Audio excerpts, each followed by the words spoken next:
right, and we're live. They should be able to see us and hear us. We are Adventures in Lollygagging and Friends. Everyone will do their wonderful intros and plug their pluggables in a minute.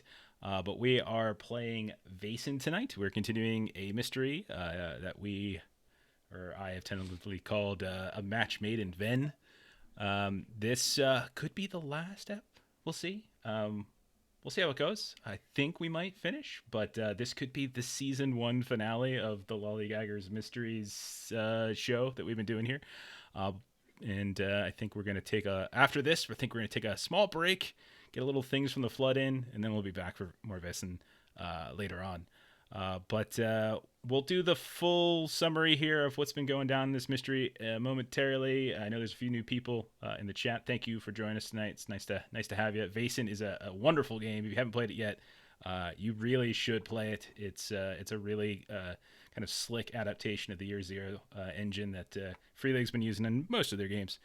So if you haven't tried it yet, definitely play it. It's fantastic. And if you missed any of our other mysteries, we have tons of them. We've played, I think, something like 5 separate mysteries. Each of them are somewhere between 2 and 3 episodes long. We have several mysteries. Some of them are self-contained. You can catch go on YouTube, Adventures in Lollygagging. You can find all of our Vaesen plays up there, and you can kind of catch up and sort of watch as the same crew that you've seen here on the screen has been playing through it. A couple different characters here and there, but for the most part, it's been the same crew. But you can go check that out. So. Let's go and do the round table here. Just who are you playing? What's your character? What you got to plug? And if you bought anything with XP this week, that sounds interesting and fun and worth sharing. So we're gonna start out with Dan.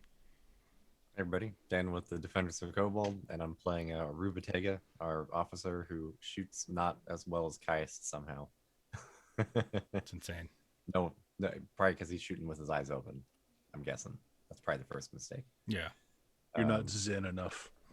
That's right. I actually put a point in agility because for some reason I keep having to make checks that depend on it not doing well. So that's what I put my experience in this last time. I'm sorry, I'm a little stunned. I feel like Jeremy just said something nice about me in the chat. So it was like I didn't know what was going on. I got a little lightheaded. My heart fluttered a bit. It was a little rough. Okay, let's keep it going. Over to Bert. Oh, I forgot to say, check out our zine coming out too. Oh, okay, yeah. I have that link. Hang on, I got a bunch of links to copy paste because I'm mad with moderator power. So madness. Oh, man, Chuck's. Look at the use of power. He's good. I have all these little clever things and stuff. Oh, like, you go ahead and do it. No. It's not important. It's not important. It's fine. It's fine. Oh, he stole his thunder. Look at him. Head to Kickstarter to find out how Chuck dies in the end, which is the name of it. There you go. Anyway, whatever. See, look at that. You could have just had crafty writing. So good. But yeah, you should go check out that link and back that Kickstarter. It just dropped this morning, and you can watch Chuck get eaten by something like baby Chuck, small Chuck, but he still has a beard for some reason. It's don't ask me any questions. It's just fun. Has to be. Bert. Who you playing, and what do you do? Hey, I'm Bert. I am the host and primary GM of a little podcast called Of Steam, Steel, and Murder. Find us at BlueMagic, BLUMAGIK.com, and newly on the Twitching thing, twitch.tv/Steam, Steel, Murder. Buy the magazine just talked about. Chuck is obviously going to die of being frozen to death if you look how he's dressed tonight. And tonight, I am playing Gunnar Arrowwood. Detective extraordinaire, blind detective extraordinaire. Thanks, Captain. I already threw us some bits because Dan's here. Do you want to? We have some new people in the chat tonight. Do you want to regale them with how you lost both your eyes throughout the course of our little series of episodes? You're gonna lost them honestly to a werewolf and a lindworm. Yeah, honestly. He survived an attack by a werewolf. And then an attack by a lindworm. He survived both of them somehow, but missing both his eyes, basically. And since then, he's been spending all his points to become really good at boxing. Mm-hmm. and I his last expenditure, I bought up his vigilance. Because, blind people need that. Can hear things coming, smell I things can smell coming. you coming. Yeah, makes sense. All right, let's go over to Chuck. We already plugged the zine, but what else you got going? Yeah, I run a little channel called Defenders of Kobold. And I also run a show on Goodman Games Official and here on Free League Publishing every other Saturday. But yeah, the zine, that's the thing. Launched it today. The majority of the people that you see on the screen right now are doing writing or editing or layout or something with it. So it's got a fan-fucking-tastic crew behind it. So definitely back it. You won't regret it. And I am playing Hven, the occultist, and I'm relatively new to the group. My last character, I forgot his name. Anders. Anders, the professor. The professor, Professor Anders. He had the unfortune of getting a bug that he kept in a box in his pocket that he had to spit on once a day, named Franklin. But the sad thing is Franklin was driving him crazy and was going to kill him. So Yes. Anders went out running off with his crazy cult who said, "Hey, we can help you get rid of that bug." Even though that bug may, yeah, that bug will probably make him kill 12 innocent people to get rid of it. So Yeah, I mean, it doesn't have to be innocent people. It's just 12 people. It could be whatever. just 12 It's people. just 12. You could pick some bad Hey, people. It's fine. Inexperienced DM, yeah. If I you don't know. recognize all the cursing, then you recognize my Zweihander character creation. That's it. Yeah. All right, down to the bottom row, Melissa. Melissa with Adventures in Lollygagging. You can catch us here Mondays, every other Monday on twitch.tv/thelollygaggers for our Alien game. And then we usually play stuff on Fridays or Saturdays. In this game, I play Sigrid Hogstad. She is a former gang member turned priest. She's pretty good at combat, has had to do a little bit of healing or tried to this mystery. I am thinking that there might possibly be some combat maybe in this last session, so I picked see. up combat trained as my last XP spend for Sigurd possibly. Okay. The last, I mean, it's really going to be up to Jeremy whether or not there's combat because No as pressure. Joe will explain shortly, really it's Caius' fault. So, but yeah, well, there might be combat, there might not. We'll see how it goes. You never know. It's Vaesen. You can have combat. You don't have to. You can do whatever you want. Do whatever you want. It might be PvP. You never know. That's the best kind of combat, in my opinion. So Jeremy, how's it going? Every day I tell myself I'm a good person, but then I'm always reminded that everything is my fault, and that's okay. Aw. Not everything. But I get to play games with all these wonderful people throughout most of the week. I also joined some other friends to do a podcast called The Plewdcast, where we talk about comics, PLEWD. But more importantly, I'm going to be playing Jeff's favorite character that he wants to kill so bad or make kill other characters. Caius Roding, who is just a teeny tiny, scared little author who somehow became a crack shot, as well as being a moneybags, and can channel spirits to do automatic writing. And just because this might be the finale, and you told me that I might get used to kill other people, I made sure to max out my ranged combat tonight. Oh, excellent. For you, Jeff. Even better. Caius has been a pretty amazing character in that every time combat ensues, we think that Caius is not going to be able to do much, but then he closes his eyes and he fires his gun and he hits everything. It's just sixes galore. He's the most He annihilates everybody. Yeah, it's just pretty the amazing. fear compels him. Yeah, He's a high functioning mess of a human being. yeah, it's true. We And tried to write dogma around the story, and Caius was like, Did. "No." Dan and I were I like, thought I was doing something good. I you thought are I doing was something. helping. We still have Dogmore now, which is great. So Yeah. Dogmore is still a member of the team, just back at the homestead. Untold Stories Project. Thank you for the raid. We were Ooh. just getting started, so perfect timing. We are playing Vaesen tonight. So let's see. And let's move it on over to Joe. Finish off the intros. So we get started. All right, I am Joe with the Defenders of Kobold, and tonight I am playing Bensly Dunselbod, the little rough around the edges servant. And he is the seemingly only one aware that the true culprit behind everything wrong with this entire mystery is actually Caius. Preach. So, yeah. Yeah, it's totally true. This So- Caius now. Bensly, this wonderful Bensly, this is his first full mission with the crew, first full mystery with the crew. Got affected really early on by a certain type of magic that has caused him to just assume that Caius is at fault for everything. And honestly, maybe he's right. I don't know. We'll find out. It's pretty great. At least I think I'm right. I So, mean, I'm in That's your all that corner. matters. Yeah, I'm in your corner. Yeah, so let's get started. So let's just do a quick. I'll do the summary here so we can get it going. But this whole mystery began when an old gnome friend of you, or you alls, I don't know what just happened. An old gnomish friend of yours named Bicker came by the society headquarters in Uppsala at the Castle Gillenkreutz, and asked you if you might lend a hand in locating his brother-ish, kind of like a brother. We'll call it a brother, named Squabble. And Squabble apparently was part of the ship, the Marigold, which was investigating some kind of potential magical artifact on the island of Hven in the Øresund Strait, which is kind of between, I guess, Denmark and Sweden, so to speak. And you all, because you're such kind, wonderful people, accepted that, and you headed out for the island.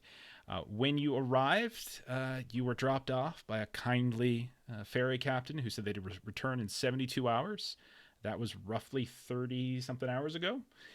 And when you started to go to some of the villages there's a couple small little population centers on this island. One was at this place called Kirkbakken. People had gone crazy. People were losing their minds. Some of them were violent. Some of them were confused. Some of them thought they were animals. Some of them were like going through their everyday routines in a sort of obsessive way. But no one seemed to be of the right mind. You spoke with a priest on the island who initially seemed like he was of the right mind, but also seemed a little bit crazy himself. Over time, you realize that this island has been beset by fairies and elves, and that there is some kind of strange magics that have been kind of cast over the area and the people. And while some of them might go violent, some of them might just get confused, some of them might do strange things, some of them might switch bodies even, which is even stranger. You decided that you were going to head down to a different population center because you were looking for the crew that Squabble's ship, the Marigold, had, and you heard a rumor, or you heard a lead that they were down by this little fishing village on the southern side of the island. So you headed down there last episode. Along the way, you got into a fight with some deranged hunters who kept shouting about the queen, about why did you abduct a queen, and where is the queen, etc., etc. So they were under some kind of impression that you all had stolen or kidnapped a queen. You ruthlessly slaughtered them, and then you went to this fishing village where you met with this old hag by the name of Viviana, except it wasn't the old hag. It was actually a young sailor by the name of Leo, and somehow this old hag's memories and thoughts were somehow switched with this young sailor Leo's thoughts, and you were speaking with a woman probably in her 80s or 90s, except it was a man in probably his 20s, and he's described how the entire crew was exploring the ruins at the center of the island, these observatories that are a couple hundred years old, and no one really goes there anymore. And that's when everything went crazy, and somehow his body switched and he just started running, and that's the last he really remembers. You managed to figure out a way to get their mind switched back. However, in doing so, you basically sent Leo back to wherever Leo's body was being held captive. But you were able to speak with Viviana, this old hag woman who told you about this king by the name of King Tyson Daft, who is an elvish king on the island, and how he has been very melancholic lately, and how he's been sad and depressed, and there's been some sort of talk about his queen gone missing. You also heard stories of another strange, like a murder a death recently where a woman by the name of Hannah was like widowed just prior to when everything started going crazy, and she too was like wandering throughout the island with a great deal of like sadness, and now no one can find her either. So right now, all of you will say have returned back to the fishing village on the southern side of the island. It's mid to late afternoon, so the sun is dwindling. This is like late summer, early fall, early autumn, and we'll say you're in Viviana's hut just to make it easier, and it's time to decide exactly what do you all want to do next. You've also heard, by the way, that there was one other kind of population center, the Noraberg Brickworks, which is kind of the northeast side of the island as well, which is another lead that you had because one of your former society members apparently came from this island. So there's a lot of things to kind of catch up on, as last session was a lot of dump. So anyway, what do you want to do? What are we thinking? You want to rest for the evening? I think the north was where we wanted to go to at some point, because that was where like the son of one of the elves was at. So yeah, there's like a complicated family relationship thing with the daughter resembling the previous queen. So yeah, there's a couple things. One of them is that the former society member that you kind of communicated with via seance, sort of, or you've heard about via seance, was from here and apparently had potentially elvish blood, and they was like kind of made fun of over the years because of the strange pointy ears and tufts of fur around. And that family still, the line continues on the island despite the society member leaving. That continues in the form of like, grandnephews and such. And apparently through kind of cousins and things, there's similarities between this one woman who's missing on the island and the sort of mother of the old society member that died some time ago. So lots of weird little family dynamics going on. So it's your call. It's up to you. It's late afternoon. Still a little bit of sun left, but not a ton. You're safe within the hut of this old woman, Viviana, but the time is yours to do with as you please now. So what are we thinking? Well, I'm not showing any conditions on me, so I would be cool to explore some more. Yeah, I've just got one mental. Physical, Physical, yeah, sorry. 2 physical. Well, I'm in all right shape at the moment. So I know we talked about either going up north to try and visit there, or go straight to the observatory where things seem to be coming together at. But I feel like knowing more is usually better. Yeah. Thank you, Goblin Cave TV, for that raid. Appreciate it. Nice. We have just started up playing some Vaesen, like literally just within the past 5 minutes. So good timing. We could always do a scene as we're traveling to do a little bit of healing. If we haven't already done anything earlier That'd in be this fantastic for me. day of play, Yeah. and go up north. Just remember that you basically get that one free one per day, and some of you I think took advantage of that already. Good. So probably those of you who don't really have many conditions right now are probably the ones who took advantage of it.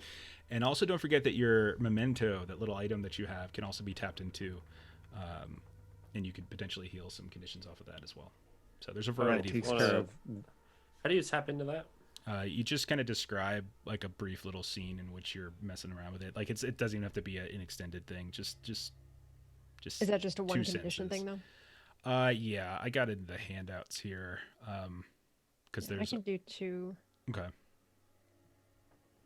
It's so combat and healing. If you look at the different ways that you can heal, if you're trying to heal yourself using your memento once per mystery, you can use your memento to heal one condition.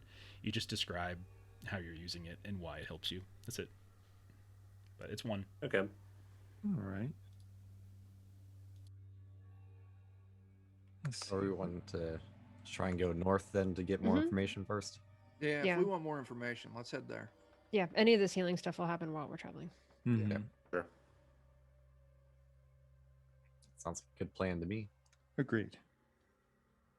Okay, so do you want to travel now, or do you want to kind of crash for the night, or there's still a little bit of light left. Depending on how things go, you might be able to make it there in time. It's not a particularly enormous island. The island's only a few miles across, so if everything went smooth in the travel, you could probably get there before dark. Yeah. This place smells of old socks. We might get hassled no matter what we do, so I'm half tempted to just go for progress. Yeah, I mean, we were hiding on a ship last night, and they still got to us. Mm-hmm. Very true. So I would I agree. don't- The I less don't know time if here, there's the better. any safety. It's all right. Just All right. trying to get the music down here. Yeah, okay, perfect. Thank you, Baracus. Thank you. I can't read the There we other. go. Dirtilius.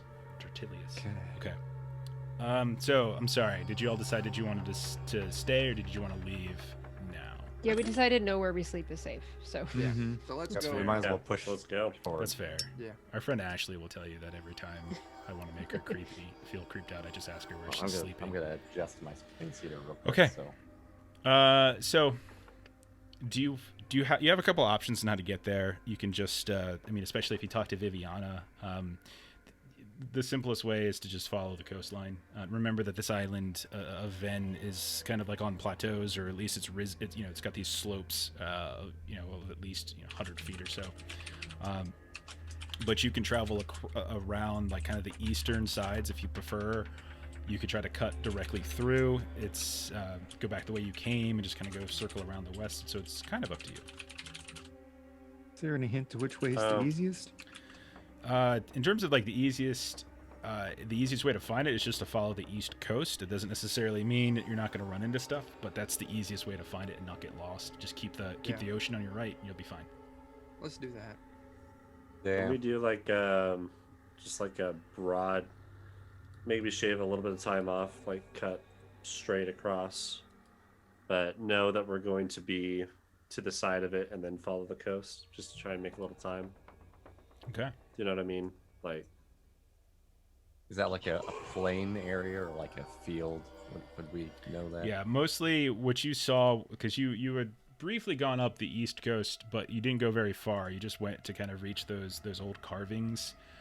But you would know that there's a lot of fields, there's like wheat fields, there's some sort of grape vineyard, and then there's a lot of little scattered forest. There's no huge forest anywhere, but it's mostly just kind of scattered copses here and there. So you're never really going through anything too heavy. There's a lot of high grass and a lot of farmland that you'll be passing through. where are we at right now? Like, So if you're looking at the you can- Hven map that I have up here, I don't Yeah. show it on the overlay because it's probably copyright. So just for you all are in Backviken, and you're looking to go up towards Noraborg. Okay. Okay. I might do a brief thing with my memento, just because I want to fuel Bensly's suspicion. Okay. So before we go heading out on our trek, Caius is feeling exhausted, but he'll pull out his memento, which is a bloodied promissory note, and just kind of stare at it, reminding himself of what he's already been through to get to where he's at, and he's not going to stop now. But just for the fun of letting Bensly possibly catch a glimpse of some weird bloodied piece of paper. does that blood look fresh? I think Jeff said whenever you succeed, he'll tell you yes. Yeah, that's right. That's right. Yes. Yeah. Whenever Yeah. you succeed, Bensly, it is clearly Caius's fault. What you suspect? Yeah. So okay. Nope. It's okay for now. It's probably just something. It's not fresh. Doesn't mean it's not suspicious. Right. You're right, exactly. I just figure I'll just feed into it. Why not? Okay. My only argument for maybe sticking to the coast is just we're probably less likely to get surprised by something that we can't see. Sure. Yeah, that's probably fair. Okay. We basically would have to go along the coast anyways. It's not that much longer than cutting through. Okay. Looks like. Sigurd's gonna pull out an old Bible while Caius is doing his thing. All right. So you're tapping into your memento as well? Yeah. Okay, fair enough. Okay, Turn so backs to the water and sidestep along. whoever would like to, and this does require sight, so Gunnar, I think you're out on this one. Roll a vigilance test. You don't have to, but whoever would be whoever would probably not be distracted on the first leg of your journey. We're doing Got I would be binoculars. having a scene with. Yeah. I can do it. Okay. Okay. I can do it too because I'm always excited to use my binoculars. Bensly. Hello, cat. Okay. All right. I did a great job. I got you too. Okay. So that's a no success. Yeah. Anybody else want to do that? Just Oh, just yeah, I. so, yeah. I don't mind Yeah. if that person doesn't. Okay. One success. I did Um, it, everybody. After you've probably been traveling for, let's say, 45 minutes or so up the east coast of the island. You pass by the carvings that you had taken Viviana to. You get to this this little slope. It's a fairly gentle slope, but then there's like one section that just seems a little bit steeper than others. And you can see at the base, as you look down Rubitega, where the water isn't quite coming up, there's like a bunch of different rocks and little kind of clay muddied areas where the water meets the base of the island. You can see like something has been set up there. You see that there's like something glowing, and you can see several little flames, maybe candles, lanterns. You're not really sure from this height, but definitely something's glowing, and it's a fairly stark difference because everything else is kind of rocky or muddy, and then everything's just suddenly colorful and bright. Even with my binoculars, it's too far. So yeah, that's right, you have the binoculars. Yeah, it definitely looks like there's been some candles set up, and there's some kind of like little shrine that's been set up on the water right in front, right at the base. Generally speaking, we've had good luck with things like this working out to our advantage. Might point it out and see if we want to check it out, because we've used these as a means to communicate with different entities before, and that's usually gone positive for us. Okay. Yeah. Well, it looks odd, and we certainly didn't come here not to look at odd things. That's Very true. a fact. So, hey, we'll see if we can stop in and look at it on our way. Okay. Anybody who wants to go down though has to make a test. Is the problem, because remember that these are kind of slippery slopes as you go down. So anybody who wants to go down the slope of this, roll an agility test. If you don't want to go down, that's fine. It's your call. I will tell you that if you try to go down and fail, there will be a physical condition that you would end up taking. As you'd Do we probably have any slip and like tumble. rope or anything like that? Yes, we do. Would that benefit us in some manner? Sure. If everyone else is going down, I'm going as well. Let's not split the party. I think you can climb just fine. Like, I don't think you have to. I think you don't need a C for this to climb. Yeah, I'll go down, and I'll go down a little earlier. That way I can kind of yell up some instructions up to Gunner as he comes down too. Okay. All right, go ahead, Ivan. Why don't you start us off then? Roll an agility. Oh, So, you see Ivan with great amounts of confidence start to slowly lower themselves down this muddy side of the island. Slowly, then quickly. Gets about 10 feet, kind of looks up, little wry, little smile. That isn't so hard. And then two steps later, dum, dum, dum, dum, just rolls down, slams into the muddy, rocky coast. It's not too bad, but you will take a physical condition. And you land just a couple feet away from what very much looks almost like there's been wildflowers that have been kind of set up here. There's a handful of very large rocks, some somewhat sharp. Water is still a few feet away. It's not fully washing up onto here, and there's a handful of candles that have looked like they've been burning for a very long time. I mean, Well, they're maybe I'll ask large. before any of us else fall down there. What do you see? I see candles and rocks and flowers on a strange altar thing. Roll an investigation, Ivan. Sounds as if a body has been hurled from a great height. Ooh, I got a success on that one. Okay. The other thing you notice is that some of the parts of the rocks nearby, they're discolored. Most of this is just sort of kind of this muddy kind of grayish color. But there's a couple spots that look to be kind of cracked, some dried blood here, and then it dawns on you that you heard a story at some point from somebody, possibly the priest, possibly Viviana, who knows at this point, but you heard that the woman who's been missing, Hana, her husband died a couple weeks back, and that he supposedly drunkenly fell off a cliff and died, which was kind of peculiar because he wasn't known to be a drinker. And here you have what almost looks like a shrine to, like almost like a roadside shrine that we would see if there was a car accident or something like that, kind of like that deal. And so putting two and two together, you would think that this probably has something to do with that. This might be the site of where he passed. Yeah, I'll yell that back up. Like, hey, this is a shrine to. Looks like someone died here. Didn't we hear something about some dude who fell down a cliff, cracked his head open? A couple times. I'm gonna study Caius's face intently for signs of guilt Please do. and maybe Please do. regret. Observation. Caius Over is extremely What he scared, did. which probably looks very guilty as he nervously looks at the edge.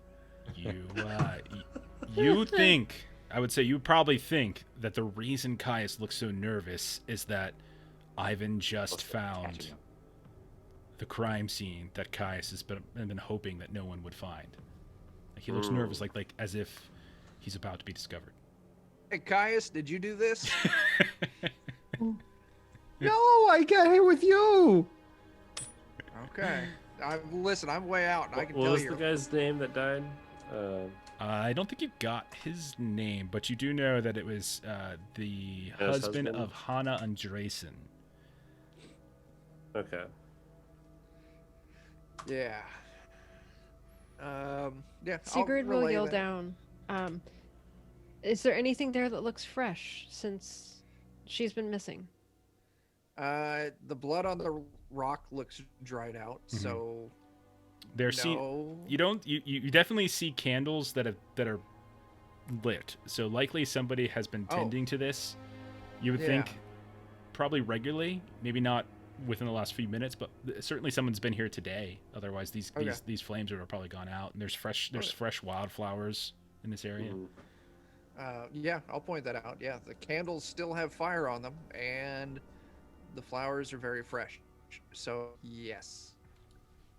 I wonder if there's any. And are the candles like exposed to the elements so that they would have been put out if it was raining? If it was raining, it hasn't really been raining. It's been kind of foggy here and there and a sprinkle from time to time. So it's possible, like, when Okay. it did rain, if there was some moisture in the air, they went off. But yeah. Plus, there's Okay. you know, this is right on the edge, like one on a shoreline, so it's possible like a wave or something might kick up. Or everything's fairly, the Someone's- water's fairly steady though. If someone's been tending to it consistently, maybe there's a different path to get to it than falling down.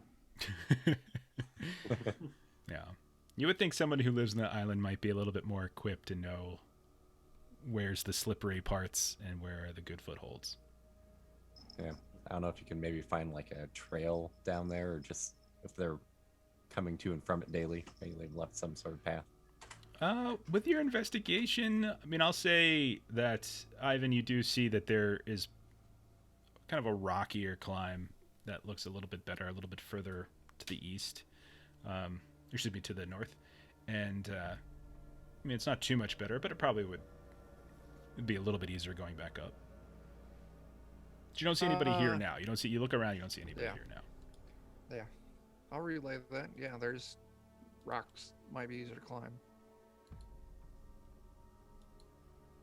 I mean, do we think Sig- there's much more for us to learn here, or do we want to just get you out and move on? Yeah, Sigurd will yell down. Does there seem to be anything that could help us understand what might have happened to Hana's husband that hasn't already been discovered? It's been Just weeks. the rock Yeah. with the crack and the dried blood on it. I mean, Definitely looks like someplace someone could fall. Caius. How But close they is were Caius bleeding to the- before to they the fell edge? off, so they didn't He's just about a walk. couple feet less close to the edge than he was a minute ago. Okay, fair enough. I mean, if you want, I could maybe try to focus on that area and try and do some writing. There might be some value in that. How often do you get to do that? Once a session. It'll take Ivan a few minutes to get back up anyway, so you have some time if you wanted to. Maybe we can go meet over there on that side where Ivan's climbing up at, and then you can start your writing.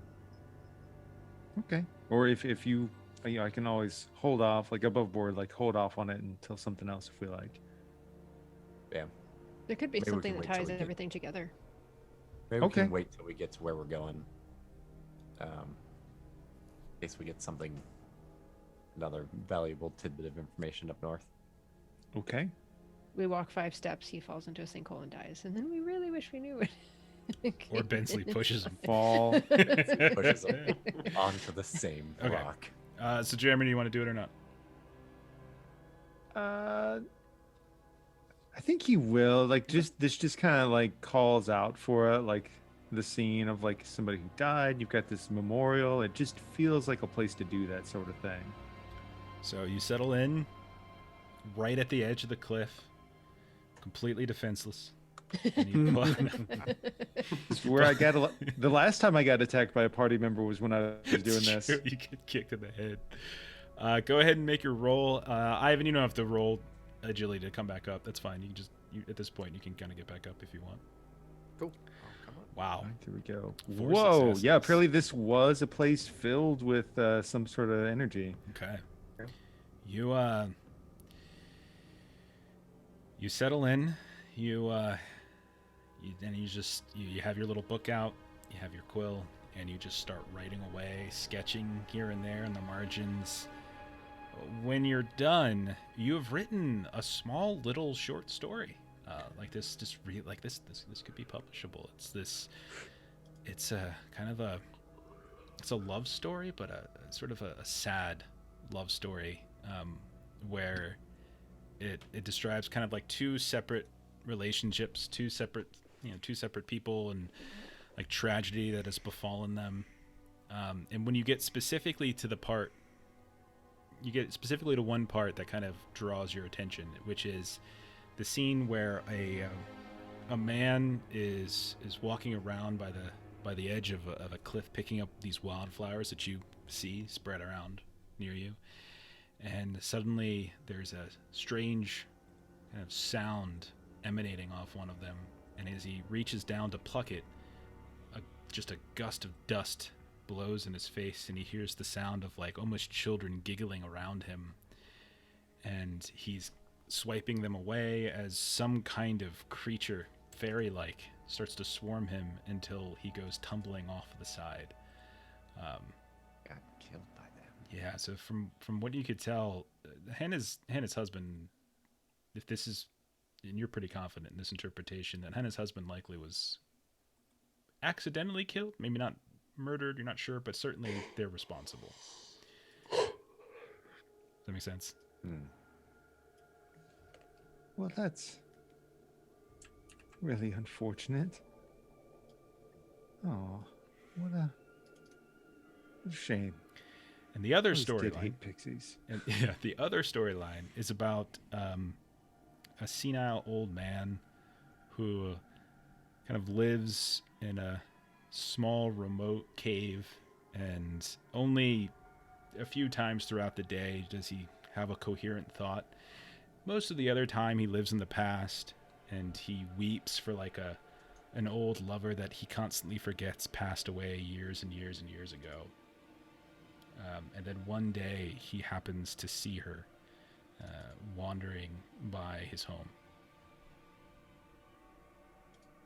And that's the other side of it. So you have these like 2 tragic love I'm stories. guessing that's probably the king here. Mm-hmm. All right. I think that they probably intersect over Hannah, probably. So. Agreed.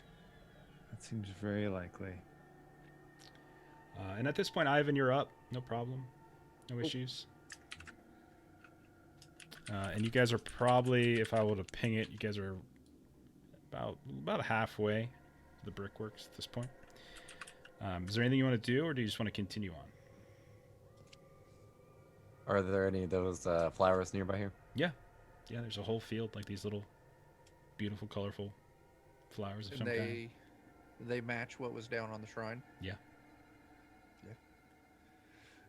Caius, why don't you pick some of those flowers, see if anything happens? Okay, Okay. Poor Caius. I will. I'm teasing. I'll go grab a few. You both pick up a couple flowers and nothing happens. You just picked up some flowers. It's fine. So why do y'all think they killed him like that? Like he seems maybe the first? I don't know if it was even on purpose. I think Could have been coincidence. It could have been more than that. But Just to be assholes. Well, I mean, I hate Maybe. to speak ill, but I am of the opinion that most of their kind are assholes. But I have Wow. my own Well- personal prejudice. I wonder if because Hannah resembles the queen, that they offed him because he was with her. yeah, that's kind of my darker theory. Yeah, it may not even been an intention to like kill him, but just to kind of, because most of the time when they use that, it's not like a direct attack. It's more of it messes with your head. It changes you. I don't know that his death was the intention. Maybe just he would forget that he's married, maybe, or some. Yeah, I think that's more likely. We discuss all this while walking. Sure, I Yeah. assume. Yeah. Okay. So I'm just writing a little note down for later. Don't worry about this. It's not important. Okay. All right, and eventually, as the sun goes down, because that did take a little long because you stopped, so you don't actually get to the brickworks before the sun fully goes down. But you, it's a little nerve-wracking the last, we'll say, half mile to a 3/4 of a mile because you can't really see too well. But eventually, This can- is fine. yeah, Gunner leads the way. On Bosworth. But eventually, Gunner, you might actually smell the sound, the like before everybody else. You smell like the smell of smoke, something burning. Not just like chimney smoke, like something's burning. Okay. And the rest of you come over a small hill and you look down and you can see that there's a handful of these small cottages and other like kind of buildings and / machinery. It's hard to really tell exactly what they are. It's pretty dark down there, but there's occasional little flickers of light in the windows of some of these cottages.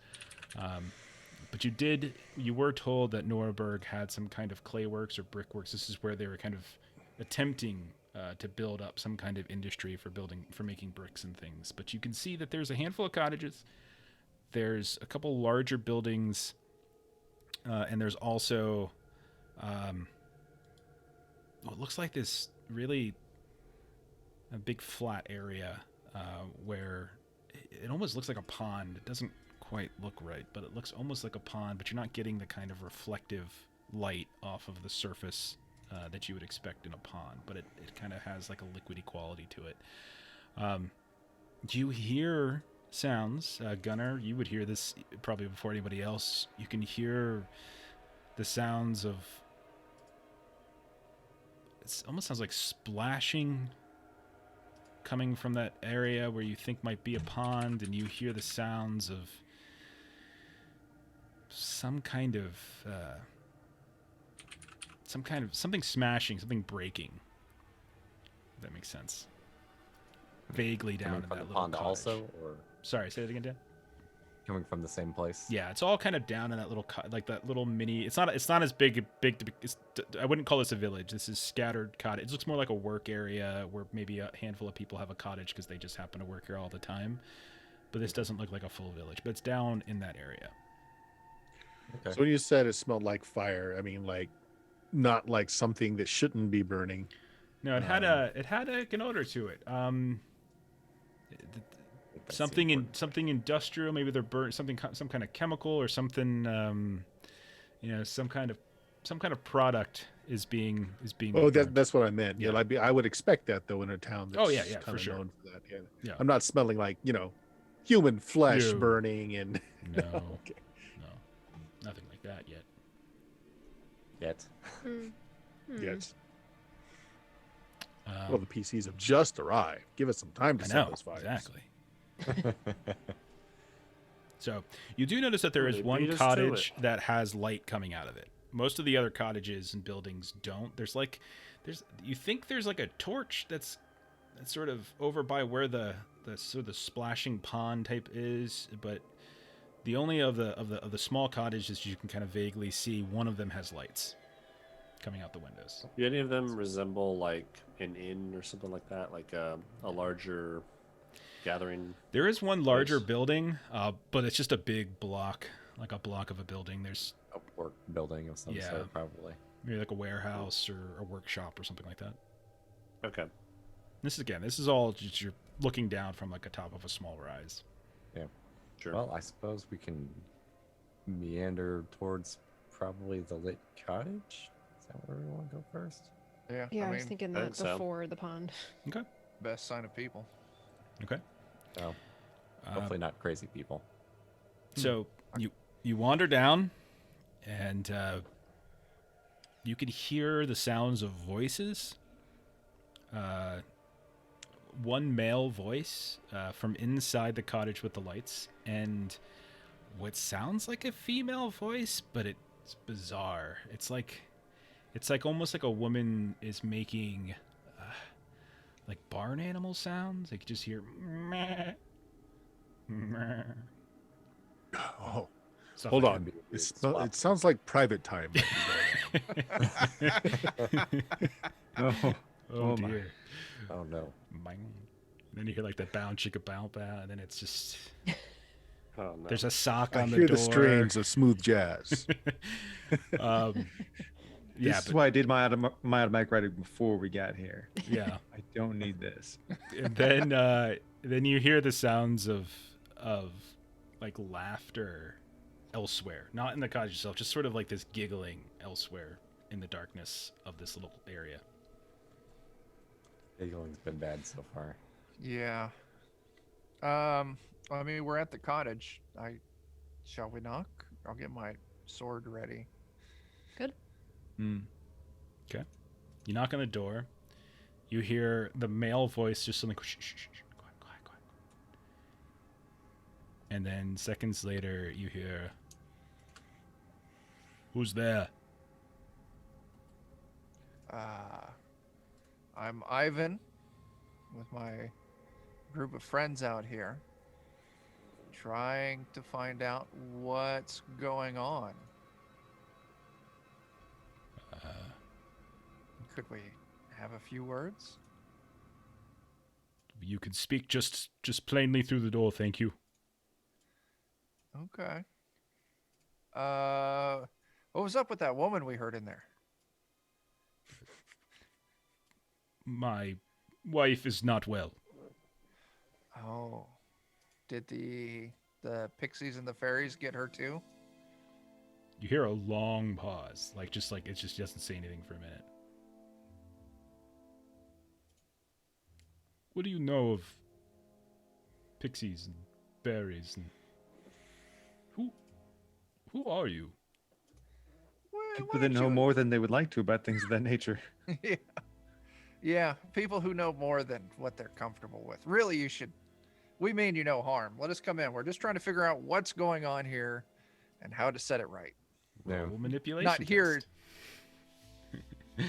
Roll manipulation Can test. I Anyone who yeah. talk can do it. So, Caius, Ivan, Rubatega. Which one are we going for here? This is manipulation. Manipulation. Okay. I've got 10. Oh, then- you roll it. I'll help you. You can get an assist from Ivan and Rube. Okay. Help. Why didn't we call Rubatega Rube this whole time? I don't understand why we missed this. I Missed the don't perfect know. opportunity for this. Point. Okay.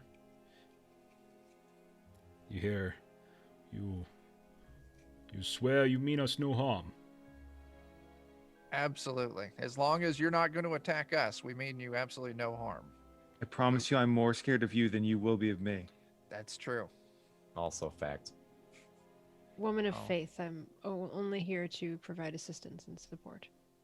You hear Oh, the Our shuffling of friend over here is things. blind. Yeah, you hear the shuffling of things, and then eventually like a prying of wood, as if something was like hammered on the inside, and then the door opens up, and you see a man with a fairly large, it doesn't look like a shovel or a hammer, but it's some kind of large heavy tool at his feet. He's got a fairly built man, probably in his 30s or so. He's got these big old bushy mutton chops and kind of almost like a side furrow going on. And he opens the door and he says, "Quickly, before they notice you. Quick." So all of you start. Sir. I start going, and it's a fairly modest cottage. It's like it's one big room with like a curtain cutting the middle. You can see that there's a small little kind of kitchen area with a couple chairs around a small wooden table, and every now and then you hear from the other side of the curtain, meh, meh, moo, like all these weird animal sounds coming from it. We've seen people whose dispositions have been swapped already. You all would notice who's got high vigilance but visual capability at this point. Sorry, Gunnar. It might be me. Just Thank you, dishing on the I'm impaired sorry. all night. I'm sorry. Mine's pretty high. You would notice that he's got these colorful tufts of hair around his ears, and his ears seem to be tucked under like this side furrow as he's growing his hair out to the sides. Yeah. Well, I mean, this is kind of who I thought it might be. But... Yeah. I have very little to offer, but I made some broth. You're welcome to it.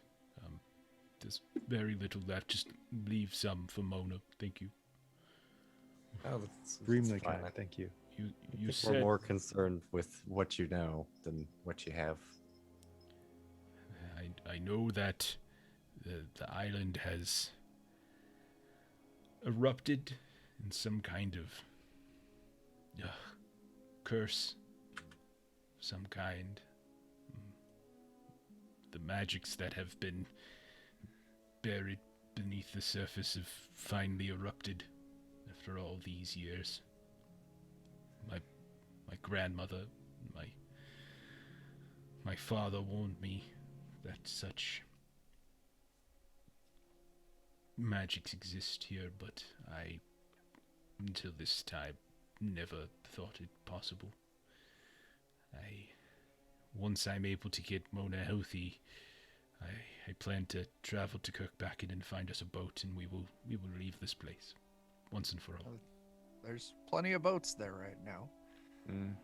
Things are no better there than anywhere else. Plenty of boats, but no crew. I see. Halvar? Yeah? No. My name is Stefan. I did have a relative named Halvor. An uncle, perhaps. I think, yes, it was an uncle. But I never met him. I heard stories from my father about him, how he left many years before I was born. We have some relation to him, with our knowledge of the oddities here. I see. You're not from the island. What brings you here? Ship gnome. It's just I was going to Here, say fairy tale, but it seems... Yeah, there's not that phrase doesn't hold a lot of footage. So, do you know about the king that lives here on the island? I've heard stories of the elven king who lives beneath the island since I was a boy. Yes. Aren't you related to him though? Like, or am I thinking of something else? I have heard those stories as well. Yes. Supposedly, Yes, I have fey blood in me. It happens, and it's a wonderful thing. I want to check if he's like downplaying that. Yeah, observation. Let's see if. Yeah.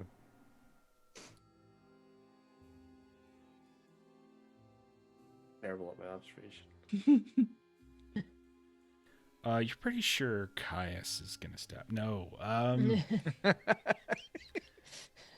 Yeah, you can't. Yeah, you're not. It doesn't. You're not sure. It's hard. He's kind of hard to read, in fact.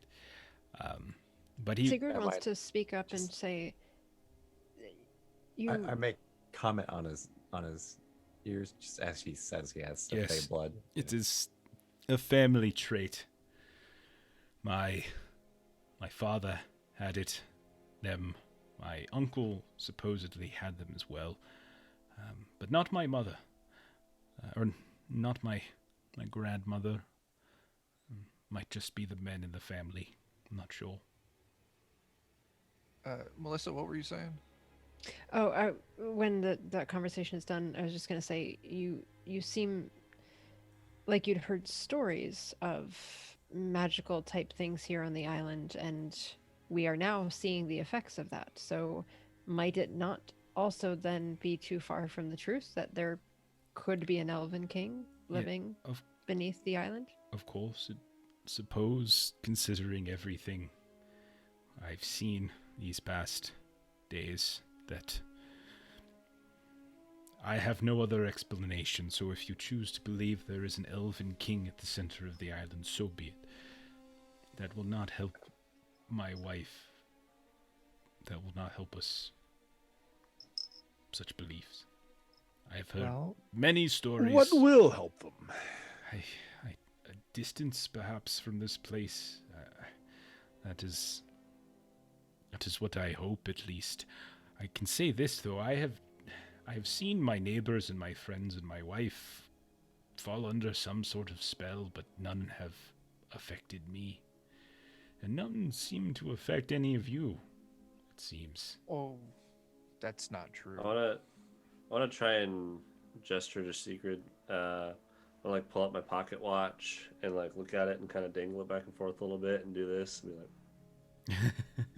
like, Okay. and just sort of like, maybe you could help. Trying to think back because she was able to help get the old lady back. I want to ask, might it be okay for us to see Mona? I think we've proven ourselves that we are here trying to provide assistance and are not here for judgment. Yes, but I must prepare you. She doesn't look like herself. We've seen some things. So It will be okay. he peels back the curtain, and you see a woman on a rug on the ground, and she's kind of curled up the way a farm animal might be, and you can see her hands have kind of gone all hoof-like, and it almost looks like her hair, the braids of her hair, beginning to harden, almost like a ram's horn. Mm-hmm. She Having has, sheep.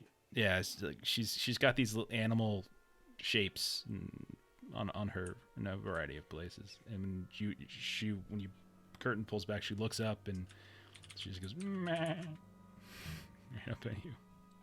And Sigrid will have no change in her expression, even if she's a little surprised, but she'll kind of maintain that. And then she'll kind of explain to him that we were able to be successful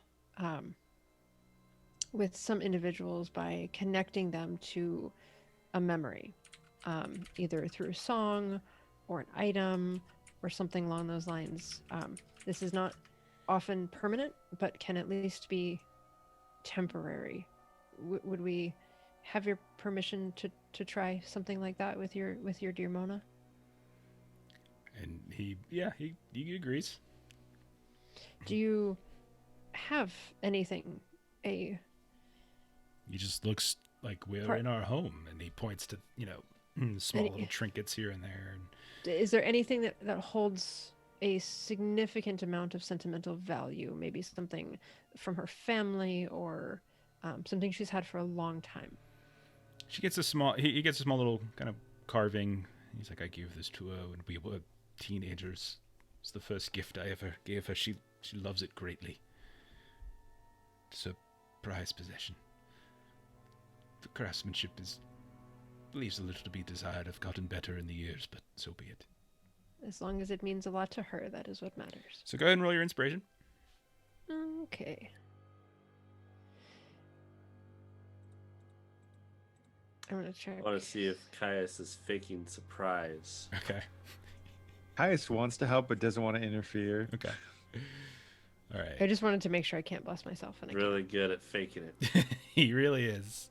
Go ahead and roll that inspiration there. can't. Do I get any Take a, bonuses? take a +1 for knowing the process at this point. Alright.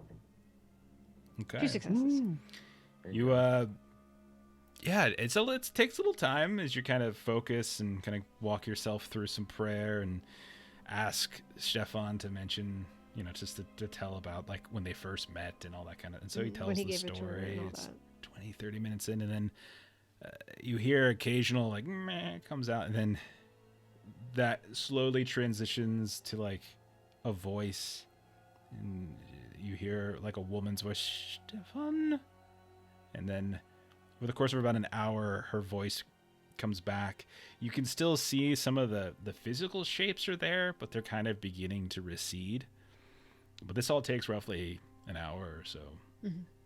But yeah, it does seem to be helping her, and he kind of breaks down into tears and reaches out and kind of pulls her close, and it does seem like she's disoriented, but she's speaking now and confused, she obviously doesn't know what the hell's going on, but And I'll Yeah. have everyone take a step back and just say, maybe give her a minute and kind of fill her in, and then we'll be out here and we would love to chat with her, but we'll give you a moment to yourselves. Okay. So after a little time, like they both come out, Stefan and Mona, and you can, again, over time, like the magic seems to be just slowly fading and fading and fading. But you can still see it, and she's a little bit nervous about it. She's kind of covering it up here and there, but she thanks you all for everything, and if there's, I don't know how I can repay you. Thank you so much, she says. And it's just so, it was frightening. My mind was there, and but not all of it, only parts of it, and then it would come and go, and I could recognize Stefan, and I'd want to say something, but whenever I did, something else would come out, some sound. It's horrifying to lose one's mind. Did you ever feel like you were in a different place? No, Or- but sometimes I felt like I was removed, observing myself from. But no, I always had control of my movements, but not necessarily my thoughts and my speech. Terrifying.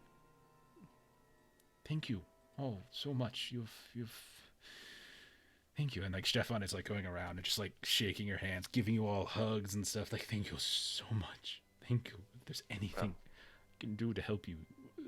Perhaps now we might benefit from revealing our information about the king in a cave from the writing Caius did, and see if they might have some information that's relevant to that.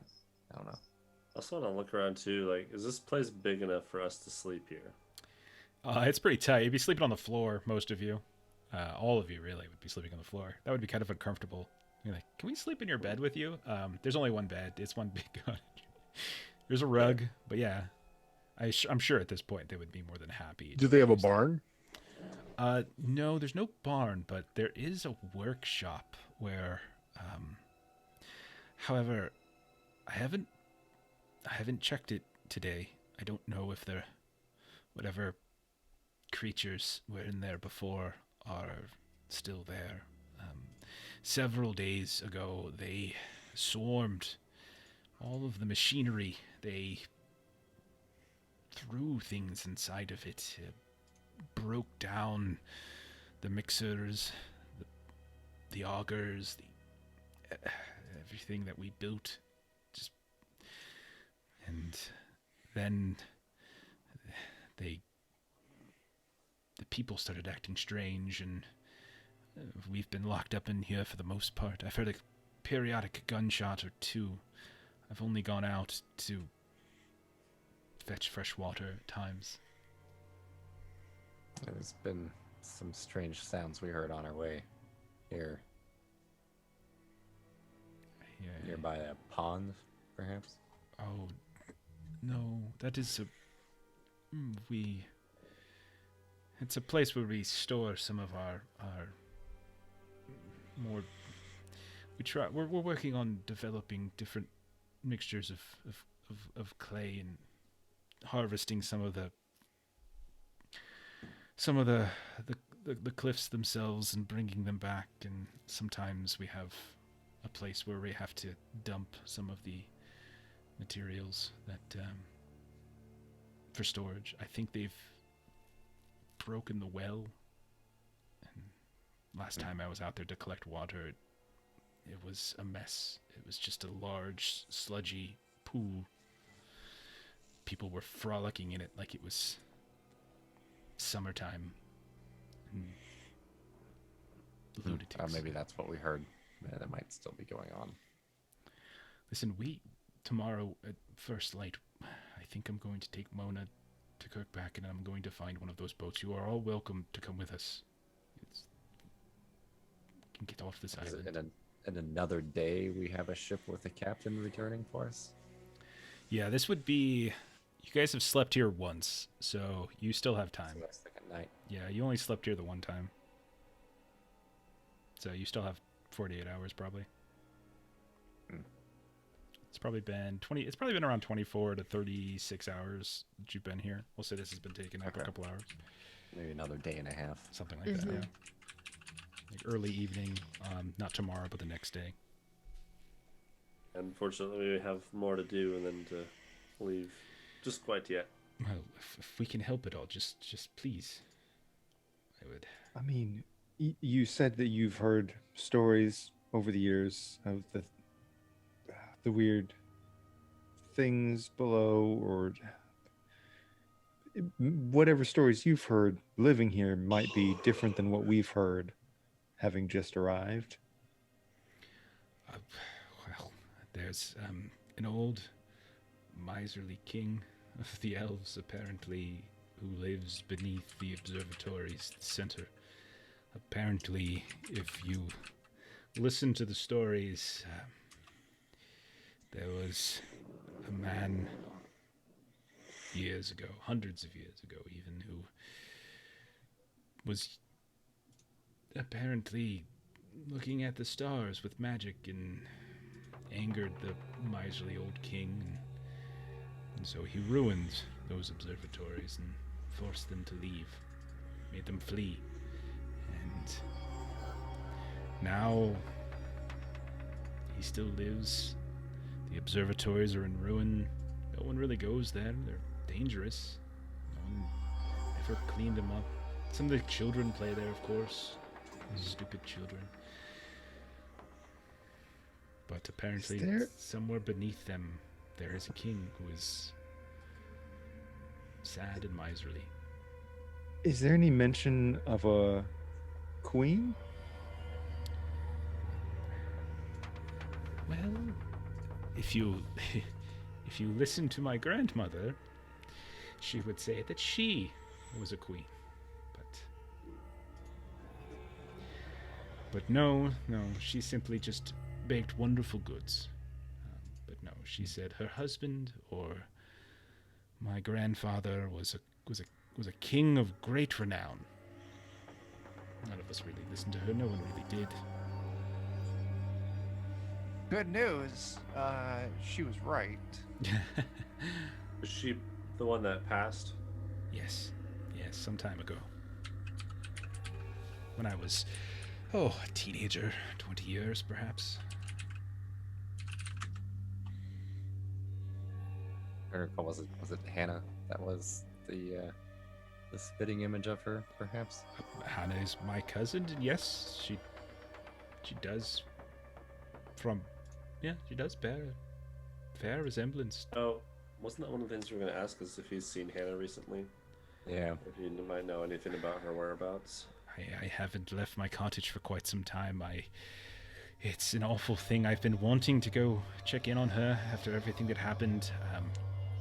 She's my family, of course, but I haven't had an opportunity. I haven't seen Elmer or Hannah in quite some time. Or Have she you- suspect she might be relevant to this. So. She lives in Kirkbakken. She has a home there. She and her husband lived there for some time, and they were going to leave. They were leaving the island, in fact, shortly after the winter. And her father also has a home in Kirkbakken. But she's been taken to wandering lately. Very sad. She has been. Anywhere in particular, or just all about? Oh. And this is when Mona will speak up, and she'll say, she's been spending, well, she was keeping the candles lit by her husband's grave.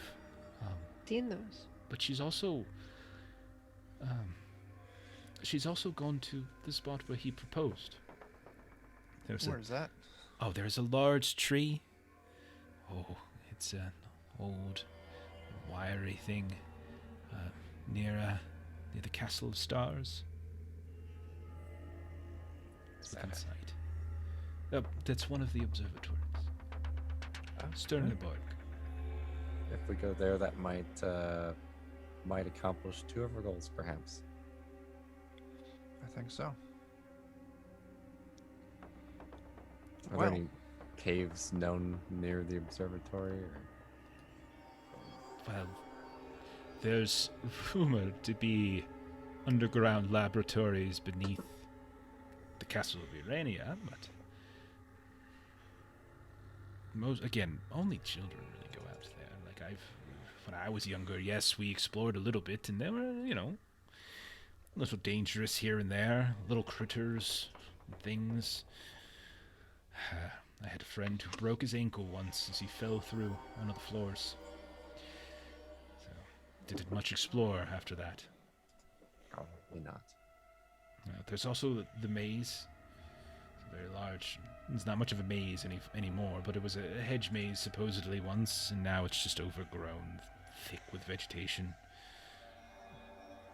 I'll ask the rest of the crew. Didn't that old lady say that something was going on at the maze? Well, that's where they were moving through when they got attacked, more or less. Okay. Got all their mind swappage.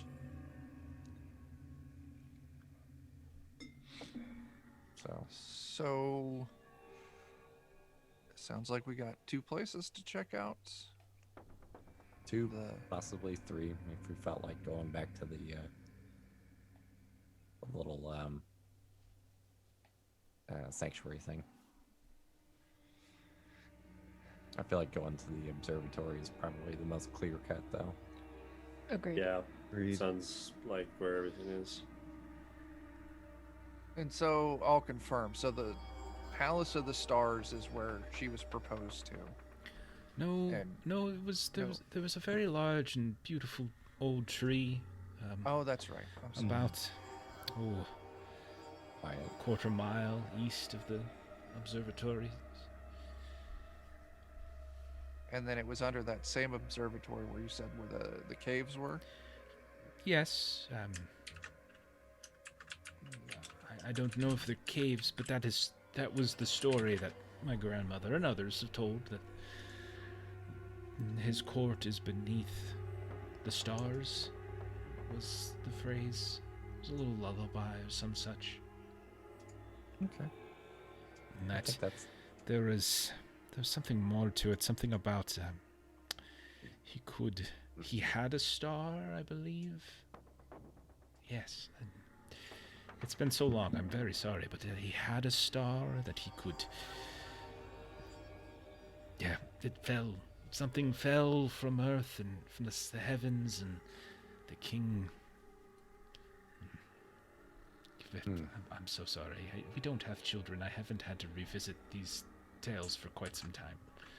I don't think that lines up with anything we've heard yet. You did hear initially that one of the reasons Squabble's crew was coming here is that they were investigating the rumors of some kind of artifact, some kind of magical item, an item of power. Around the observatory. Sure, that's true. So maybe there's a correlation there. Is that B on the map? This spot? So yeah, you're looking at the castle. So there's Sternenberg, and then there's Joranneberg. Sorry, everybody who lives in Scandinavia. So B would be the Castle of Stars, and then A would be the Castle of Urania. So the Castle of Urania or Uranneborg, there's a couple different ways that's sort of described, but that was said to be like a much larger kind of a installation, and then the other one was kind of a smaller one built partially into the ground. And rumor had it that beneath the Castle of Urania, there was some kind of like alchemical laboratory or something down there that who knows what was done there. Yeah, although our rumors Myth. Lots of seem myth. to suggest the other one might be important first. So, well, Okay. tree first, and then So we rest and then go there. Okay. go to the tree first, or straight to the castle. Okay, so it's dark out. Do you want to? Are we looking to stay overnight? Rest. Wait for the light. Yeah. Okay. Yeah. Are we gonna check out the giggling sounds that were outside when we came in? I'd rather do it when we can see. Yeah, I'll agree with that. All right. Okay. Let me just roll a They couple concern dice me here. greatly. Nothing you have to worry about. Nothing at all. Just go ahead and just write. Ooh. I want to see. I think tonight's the night Bensly snaps. Oh, Because last time he went to sleep, he was attacked by who he believes is Caius.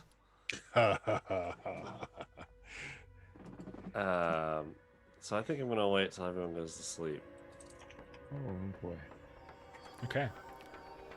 And if anyone noticed Bensly, you would see him just like laying in place on his back with just this giant grin on his face, waiting to fall asleep. I wouldn't have any reason to specifically notice It's just a for what it's worth. Caius, how much of you kind of notice? Would you think Caius has sort of internalized like Bensly's paranoia about him? I mean, he pretty much prompted the priest to point a gun at me. Okay. So Roll a fear test. excellent. Okay, so let's see. There's was it up to how many can you get for other people being with you? You there can get plus other people that 3. You could take the plus 3. That's the max you could take. So Okay. choose logic And or then- empathy, and then add your plus 3 modifier. Okay, Should so be I've got three- minuses because we all want to kill you. Oh, Is it everybody? If it's everybody, then so I've it's not got plus those 3 three, anymore. and then I've got a. So what's the strength in numbers one give you? Is that 2? Oh, I'd have to look at it. Sorry. Sorry. Um, Safety numbers plus 2. Okay, so cool. Between safety numbers and brave, I'll have a total of plus 6. okay, go for it. This is a high functioning paranoid mess. Oh my. Wow. Or not. Oh my. Ooh. Okay. So many dice and still fail. Okay. Do you want to push? I don't know if you can push. I think you can push, but you'd still be taking a mental. But that's the thing, is like you're just trading. Okay. You're not really getting any gain for doing it. All right. So And I kind of Not enjoy failing it. The fear condition. so Potential. yeah. So your fault. So basically, you're afraid, terrified for some reason. Likely, mostly because of Bensly, also because of the situation. But I would think that you would at this point be pretty paranoid as well about closing your eyes or turning your back on like being in any way vulnerable around Bensly. So you get to choose. Do you want to? It's fight, flight, or freeze. You have to sort of basically choose one of those 3 reactions for failing a fear test. It's your call. Well, I'm not going to give you the satisfaction of fighting him, and I'm also not going to risk myself getting killed doing it. Okay. So no fight. So it's a fun choice between like running away, but he's scared of the outdoors too. So I think he just does like a timid little dog, just like freezing in a corner, Okay. just shivering. Okay. All right. All right. Does he have like a bag with him or anything? Does he travel with like a messenger bag? I think all of you probably carry a bag of some kind. Yeah. So, because what I picture is I wait for everyone to fall asleep and I start rifling through his bag looking for dust. Okay. Here's Where what he we'll keeps do. it. Here's what we'll do. Let's do a competing. Let's do a competing. Let's do competing force tests to see who falls asleep first. Okay. Okay. So both of you roll a force test. No pushing. Just whoever's got more successes. You stay awake longer. Okay. I think I will use my once a session supernatural strength to give myself a plus for a bonus because by God, I'm not going to let him kill me. Okay. My fear drives me. So after everybody else falls asleep, the 2 of you are awake for hours, staring at each other. This game of chicken. Occasionally, you both, and it's Bensly who. Well, so I'm wondering. I'm more waiting for everybody else to fall asleep. Okay. Than I am for just specifically him, because Okay. I want to confront him tonight, no matter what. Yeah. So I'm afraid of falling asleep. okay, so we'll say both of your successes allow you both to you outlast everybody else. Everybody else is falling asleep. They're snoring. The 2 of you are there. Caius, you're just a little bit. You're pretty alert though. Like you've remained very alert. Bensly, you're starting to feel it a little bit. Not as bad. You're not terrible, but you're starting to feel a little exhaustion. Sure. But yeah, it's the 2 of you, the only ones awake. A little bit of a flickering fire, over top of which there's an old pot of broth that you've all hit tonight. I want to attempt to stealth and be as quiet as I can to go over to Caius's bag and start rifling through it. I would say he's probably watching you the whole time, so I don't know if this stealth is. This really is gonna more work for out. the other people. Oh, okay, yeah, okay. This Fair is enough. more to see if I don't Sure. wake everyone Wake else everybody up. Sure, okay, that's fine. Can I help you? I can get out anything you need. Yeah, and you quietly step across the room. You avoid the louder planks of wood, and you just reach down and grab Caius's bag. Caius, what do you do? You don't have to take anything. You can just ask for whatever you want. He's just muttering under his breath. He's like, "Where is it? Where do you hide it?" And it's just tossing stuff around the room, like Don't know. trying to not wake people up. And then after a few moments of searching through it, not finding anything, he's going to turn and look at Caius. Think he must have it on himself, and is going to go over to Caius and attempt to search Caius for like his pockets and things. Like, where do you keep your foul trickeries? Don't know what you want, but just So Caius yeah, assumes you can go through his pockets and everything. Sure. Caius does not resist and does not fight. Okay, and you rolled All your right. observation, so you found no. You didn't find anything suspicious enough. Don't find anything. So, I think this is the part where I would start shouting at him. Okay. Which would then Saying, wake everybody else I up. know you threw the dust at us. I know you did something with Hannah. I know I saw you recognize the children. And through some act of gloating, you even brought up that the children were laughing when Hannah's husband fell to his death. And you had to have done it. He's just like grabbing Caius by the chest and just shaking him where he's I don't know laying. what you're talking about. You know what? In fairness, you threw away my wife's photo. You threw away my son's photo. Fuck you, Bensly. I've had don't enough know of what this. Get off of me. My watch! He's just All of Shit, you, piece of shit, Bensly. I'm tired of this. all of you see them just pushing each other, shoving each other, screaming. What do you do? What are the rest of you doing with this? I try and separate them. To start with. Okay. Roll a force test. Yes. I lean over to my dog, Bosworth. It's come to this. A knife. That's the man I'm scared of. Rubatega, Sigrid also wants to help with this. you step physical between them, separation. Rubatega, and they just push you down, and you just fall back onto like one of these chairs by the dining table, and it kind of one of the legs cracks, and you stumble down to the ground. Sigrid, go ahead. You can roll a force test. 1 success. You manage to get between them, but they're like pushing and reaching past you here and there, still shouting, still yelling. I'm sleep deprived. Yeah. I look insane. Neither of you have fallen asleep yet. Ivan, Gunnar, what are the two? Anything you two doing? Well, I really, it's entertaining to a degree, but I don't want to actually see someone get hurt. So I'll take my rifle. And Wait, wait, what? That's an interesting sentence. I don't want to see anybody get hurt. Somebody get my rifle. I'll take my rifle, and I'm going to fire it up into the roof, Okay. kind of above them. Poor man's health. Hey, he's leaving tomorrow anyway, so So I got this gun. so I just start blasting. No, I shoot at the And that is the end of season 1. yeah, no, I just shoot at the ceiling above them. Like, Okay. all right, it's time for sleep. You fucks need to stop. And I shoot. Okay. Gun, are you doing anything?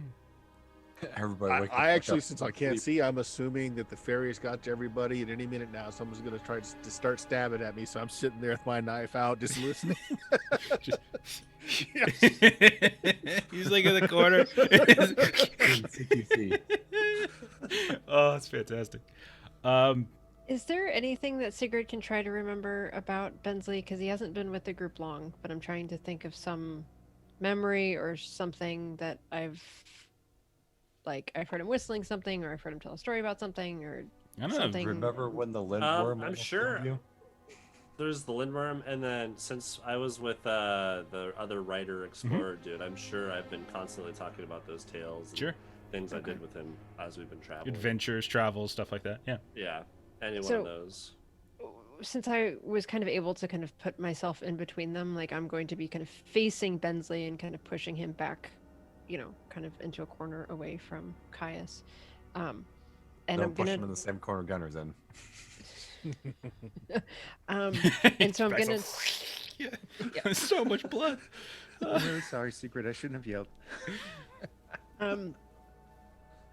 I want to try to do what I've done before with some of the other inhabitants to try to kind of connect them back to their memories. Okay. Roll an inspiration. I'm gonna say roll it at a -1, considering that things are super heated right now, and his paranoia has gone crazy. And I'm gonna want for you to really affect him. I'm gonna want 2 successes. This is really hard. Basically, is what I'm saying. So inspiration -1, looking for 2 successes. Okay. And push. Yeah. Okay. 3 successes. Okay. There you go. Okay. Yeah. So somewhere along your babbling, as you go through all of the different memories, like Bensly, you just kind of, you just at a certain point, you just feel like a wash of exhaustion, like it just overtakes you, and although you don't feel, the paranoia doesn't go away immediately. You do, like, there's probably a bit of, all right, that's it for now. I'm gonna bide my time. I'm gonna wait. There are bigger and more important things to deal with now. Maybe later. Maybe when we get back to the castle. Maybe when we get back on the boat. We'll deal with it then. Your suspicions are still there, but maybe Caius isn't directly involved with what's happening on the island, but he's up to something. Okay. Okay. He's up to something, and you just, yeah, the mistrust is still there. but for the good of the team. You've been through some rough times with Hildegard and with some of your previous masters, and the team's got to stay together, you know, to handle enemies without, you know. Okay. And Alright. Sigurd's just going to give you a good talking to, like, what's wrong with you, man? This is not the time for this. There's just Did- incoherent babbling of like the not children and the time. And I did yell plants back, by and I'm the sorry. cliff and the Yes, yeah, just yes, it's been incoherent of all the little pieces of things that he's noticed that make no sense that nobody else noticed. 'Cause- And when you look And around, Bensly, if I can, I just want to say when the first violence happened on this island, you were the first person to think that they might be innocent and to not kill them. And I appreciate that very much about you. So no matter what else has happened, I know that that was your choice, and I believe that you're a good person. And I'm just very tired, and I'm very scared of you, and I'm sorry that I yelled back at you. And To- with that, I think that's enough for him to bury it for now. okay. Or Sigurd's going to go over to Caius, and she's going to do her little blessing prayer that she does, because she's quite distressed. You know, Caius is one of the original party members, and you know this is not sitting well with her. So you essentially have a blessing that you can do a +2 at some roll later I in the really session. appreciate that. You've been very, very kind, Sigrid. This Always- has been a stressful It was. one. Okay. I So think with that too, that's their Bensley's sleep. just gonna pass out. Just Yeah. fuck. Just yeah, it's just falling asleep super fast. You look behind the curtain. There's Gunnar sitting on the edge of the bed, swiping away at the night. Stefan and Mona are like huddled in the corner behind him, like, what the hell's going on? Ivan's pointing his gun up at the rooftop, like, I don't know. Rubitega broke a chair. Yeah, it's. If this is the end, Bosworth, you may eat my corpse.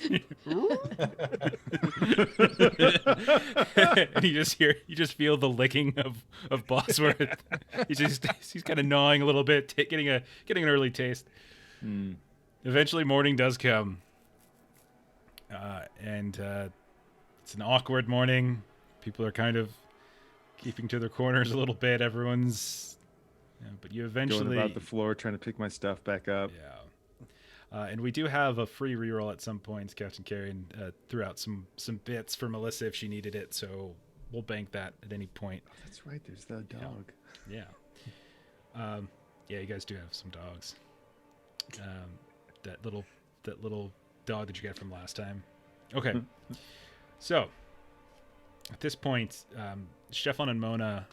Mona, by the way, looks pretty much normal. You can see one of her braids is still a little hardened, but you don't see any signs of the hooves in her hands anymore.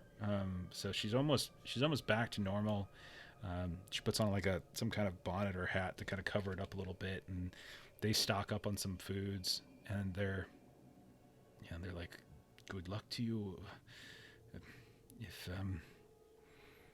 If we will, I hope you are able to save them, but I think we're going to leave, at least for now. I don't want what happened to Mona to happen again. Sure. Just beware the people in that town aren't normal. I understand. And you can see that he's got like this big old, again, that big tool. You don't know what it is, but you know that if it hit you, it would probably hurt. Like if he swung it at you, he's got big old strong, like he looks like a big guy. Oh, and before you go, if it ever comes around and things work out, you can find us at the Castle Nupsala. Oops. Okay. Thank you. Thank you again, all of you. Thank you so much. Thank you. And he goes around like shaking your hands, hugs, all that kind of stuff. Yeah. Don't stab me! Gunnar stabs him.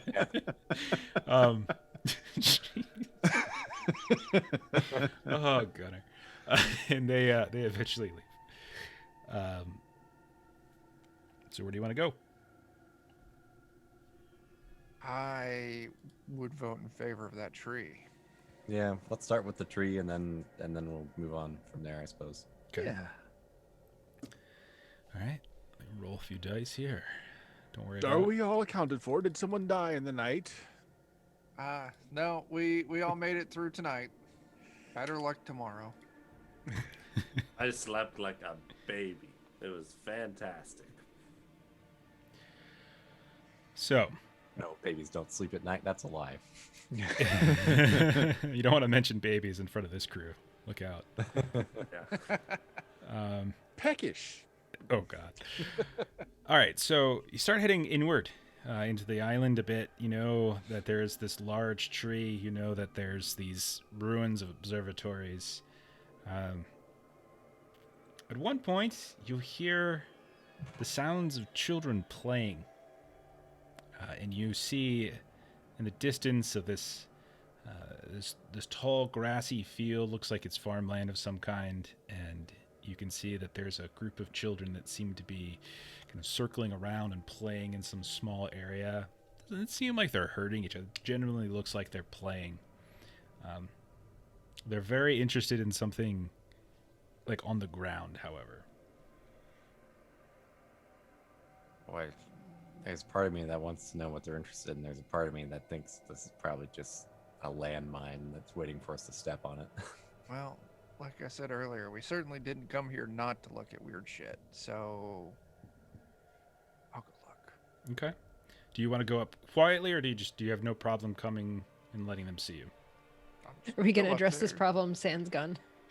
Yeah, He's I'll just, just just gonna shoot the gun in the air. Start by shooting the gun in the air, and then we go. That'll make them it's- scatter. It's loaded, but it's across Just my back. like No, I'll quail. just walk up. Okay. If they start acting crazy, I'll just start quacking or something to blend in. Oh, God. Okay. When you get a little close, they do kind of turn their heads rapidly, like really fast, and they look at you, and they all kind of stare at you. They have some kind of paint or mud on their eye, around their faces, like some kind of weird, like hands patchiness, and yeah, it's just and they start to like hiss, like throwing their teeth at you and stuff. That's entirely rude. It's about 6 of Uh, them. What are y'all looking at? Like, don't make me take my belt off, kids. Like, you better. And they're all like loping around, like moving through like some of them are hiding into the bush, and then some of them are. You got like a ball or something that you can just throw off in the field. I think they're cats. Teenagers, the most vicious of the species. Oh, God. So, when it comes to dealing with Cat So, children. go ahead. a group of small children that are hissing at me, I would like to make sure that none of them get hurt. Thank you. So, I agree with that. Okay. I'll go ahead and pull out my gun. Oh God. Oh, okay. And I'll just fire it into the air, like, shoot, get out of here, you Okay. damn kids. Make a manipulation test, like intimidation. Give yourself a Yeah. +2 because you just fired a gun up in the air. See if you can scare them away. Highest roll a fear test. Come on, computer, my computer's being mad dumb. Oh no, Oh, Foundry goodness. crashed. Oh, your foundry crashed. Yeah, I don't it's see coming you. back up. Okay. Hang on. Where am I? So, I think that's just such universal reaction to everything. Pulling out your gun, you mean? Or Yeah. And how much of a bonus did you say? Just +2. one? Take Two? a you just Okay. shot a gun in the air. That's pretty good. Well, I guess so. I don't know what the guns are like in Sweden, but here in America, that's just a Tuesday. Want to push? Yeah, I want to push All that. right. oh my gosh. These are some No. tough Okay. kids. So, Yeah. These I am kids are like, angry we at the bake kids." guns. all of you watch as these kids begin to surround Ivan. Crap. I'll call out to Sigrid. Like, I have made mistakes. I I have regrets in life. Sigrid is going to Forgot to reload. I belt out some sort of like childhood song ish thing as loud as she possibly can, and just Okay. I think this is what she does now. you'll get a chance to do that, but I do think they're gonna throw a bunch of rocks at him first. Is I think what's gonna happen before we That's fair. yeah. So they're just gonna start throwing things at Ivan, rocks and sticks, that kind of thing. Let's see what I got. I'm just gonna do one roll for all of them. So there's like 6 of them, so I'll give each of them two dice, and so we'll do 12 dice. They pick up a gigantic boulder. Take 2 points of damage as you get pegged in the head multiple times. Oh no, That's that's 2 Can you conditions. take Two your conditions? defensive action? Oh, Can you take your defensive action? Yeah, if you want to take a defensive action, if you have that trait, that quick action. I do. Yeah, go ahead. Yeah. Yeah, right now it's just a damage apiece. So if you can do something, if you can do your do a dodge agility test. Yep. Let's see what we got. Hang on. I gotta check that one. The power of Adam compels him. Yeah, if Adam was watching this right now, you'd be, oh my god, there's 6 kids. No. All right, you take 2 points of damage as you are pegged right in the head. oh no. oh my god. Now you could risk it if you want to push this, but if you do, you No. could be broken really No. fast. I shot a gun at them. I deserve Okay. this one. They just start pegging him. They're raining down all these rocks. You see blood starting to pour down his face where they hit him. Sigrid, go ahead and roll your inspiration test. All right. I am loudly singing. I agree with Baracus. You should have pushed it. Any bonus? Bunch of kids just kill him. Any bonus for me? No, not now. Not after this sequence of events. Oh my gosh. No. I'm gonna cash in my reroll. Okay, free reroll from the bits. Okay, so you start singing, and they just and they cover their ears like it's hurting them, and you see them just start to lope away into the bush, like and they just run away, covering their ears. You don't think you've saved them, but you've certainly scared them away from Ivan, who is on the ground, gun on the ground, he's bleeding. Oh wow, why did Nightbot? Blacklisted spam. I don't know why I did that, Jordan, but sorry, Nightbot gets weird sometimes. But yeah, he's just laying there covered in blood. And as you walk up to help him, you notice there's also a little pit nearby, Sigrid. You look down, and there's this like old man in it, and it's like a pit trap, and he's got some like looks like a maybe not a broken leg, but you can definitely see it's crooked, and he's like. Oh, my good sir, let us help you out of there. We've shooed them away. Okay, so you help him out, and then he starts scampering away from you immediately upon you letting him out, as he just seems to be afraid and paranoid of you as he starts to just run away. But yeah, it definitely looks like they were like throwing things at him. There's remnants of rocks and stuff on the ground. Okay. Goodness. Do you want to chase after them, or do you want to move to the tree? I don't think we could afford to chase after them. Those kids might wreck us. Yeah, can I try to do a little scene with Ivan? Sure. For a little. Okay. Take a couple, maybe 20 minutes or so to patch him up from where Yeah. he got beat up by a bunch of little kids. Ooh. But for good reason. At least there was something that we needed to Sure. do there. Yeah. I don't know. Those kids don't fear gun. I fear them. And now they fear Mary Had a Little Lamb, or whatever the hell I sang. So you wait around for about 20-30 minutes while Sigrid patches up Ivan. You can go ahead and heal your 2 conditions, Ivan. But that's it for the day for you for this. Yep. And you continue on, and eventually you do, in fact, find this very large tree. And it's not that far. It's maybe a quarter of a mile. You can see the ruins, and like this overgrown ruin. Like there's vegetation. There's like high grasses. There's half intact walls, some of stone. Kind of mixed together. It's just like this big central area that's just a bunch of weeds, heavy grass, like vines and such.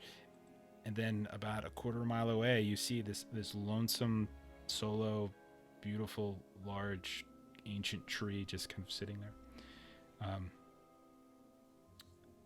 Go ahead and anybody who wants roll a vigilance if you want to kind of keep an eye out for things. Is this something that requires sight? No, you're good, Gunner. Yeah, you're good. Any excuse to use my binoculars. Oh, Gunner. You want to push anybody? There we go. Sorry, it's being also no. Okay. I've been trying to not destroy myself before I get to the end of the session this one time. Okay.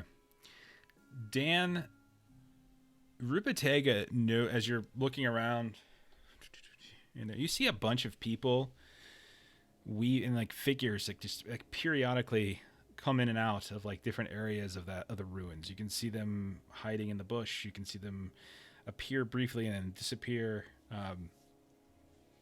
There definitely seems to be people in that area. And you also see in some of these minarets of like these ruined minarets of the larger of the two observatories, the Castle of Urania. They're broken down. A lot of the roofs have caved in, but you can see what look like birds, but at this point those aren't birds. You can see little groups of fairies flying from one section to the next, dipping down into some of the hedge mazes. And then as you turn your binoculars over towards a large tree, it's a fairly bushy, heavy tree, but you do see something in the branches. You see a woman on one of the branches, and she's kind of leaned back against the trunk, fairly high up. You would probably guess about 15-20 feet up in the air. And she's you can't tell if she's sleeping, but she's just leaned back. It's dirty clothes. You don't recognize her, but dirty clothes, youngish, from what you can tell. But yeah, she's just up in the tree. Seems like that's Hannah we're looking for, but that over there looks like a freaking mess. Thanks for those bits, Carrion. Thank you. Okay. So what do you do with that? I'll relay to them about what I can only imagine is a bad place for us to go to. People running around and pixies flying around. Probably don't want to go over that way just yet. Maybe we could start by going to the tree where presumably Hannah's sleeping and okay. See if we could start from there. Okay. As you approach, you get closer. Gunner, you hear this before the rest of them do. You hear a woman's soft voice, and it's like she's having a conversation with somebody. You don't hear the other side of the conversation. It's fairly mundane.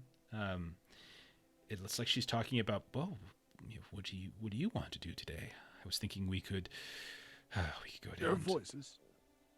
Just woman? hers. Yeah. Well, but she's obviously talking to someone. I just can't hear it. You do not hear. Yeah, you don't hear a second voice. Yes, their voices. A woman, and she is speaking to. Can you make it out? Speaking to someone. You now that he mentions it and you listen really carefully, you can kind of hear a voice. It's not as clear to you all, but yeah, it does sound like a woman's voice, but you can't really make out the clarity of the words as much as Gunner Okay, can. I'll just repeat what she's saying then. And it's just really benign conversation. It's just like, what do you want to do today? I was thinking we could go down to Backviken, and maybe we could get a few fish and bring it back for supper this evening. Does that sound good to you? Of course we always have fish. We live on an island. That makes yep. There's no reason for. Okay, we don't need fish. That's fine. We could go over to the bakery and get some. Okay, fine. We agree. We'll go. Yes, we'll go. We'll get some sweets. It'll be a wonderful evening. Should I invite my parents? No. Okay, well, that's fine. I mean, they haven't supped with us for weeks, so they might be a little put off by the fact that we didn't invite them. And it's this. It's like she's having like a couple's spat with someone. Perhaps not letting go. Yeah. Well, Nope, doesn't sound like it. I don't know how much we're gonna be able to get out of her or not. like home. He seems to be stuck in the past. We can So just are try. we? Have we approached that? Our I was gonna discussion say, have we would. put eyes on her yet? Yeah, you can see her. Like, you've gotten close enough. She doesn't seem to have responded to any of you yet. Like, she's kind of crooked in her distance. Like, you guys are coming from the north. She's sort of not Kinda getting looking her from the north. side. So she hasn't caught sight of you all yet. I want to walk up to the tree. Mhm. As I approach, I'm not trying to like hide myself or anything. Does she seem to notice me? As you, if you're not hiding yourself, yeah, when you get pretty close, you'll step on a twig and she'll look down. Oh, we have company. Well, hello. Hello. How are you this morning? And she's Pretty got great. mud and clay all over her. Rather fine. How are you? Oh, doing fine, thank you. Thank you. Would you both mind coming down from there? I suppose, yes. I was just going to be on my way anyway. We were okay. And so she starts climbing down. And dusts herself off. This is something I can help you with. You wouldn't happen to be Hannah, would you? I would indeed. Who are you? Oh, what was her father's name? Elmer. Elmer. I was like, oh, your father Elmer was very worried about you. He hasn't seen you in a little bit. Oh, you see? Perhaps you should have dinner with him. I was just saying that. I said we should have dinner. And she turns and she looks at the tree and she's like, I was saying that we should have dinner with him. But she's, And like, not addressing the fish. tree. Perhaps a good root vegetable. Uh, A soup, perhaps. Yes, he took your side. Yes, and it's like she's talking directly to the tree. Yes, fine. It's fine. Pardon me. I guess you win. We'll have Compromise. Have your parents not for fish. Yes.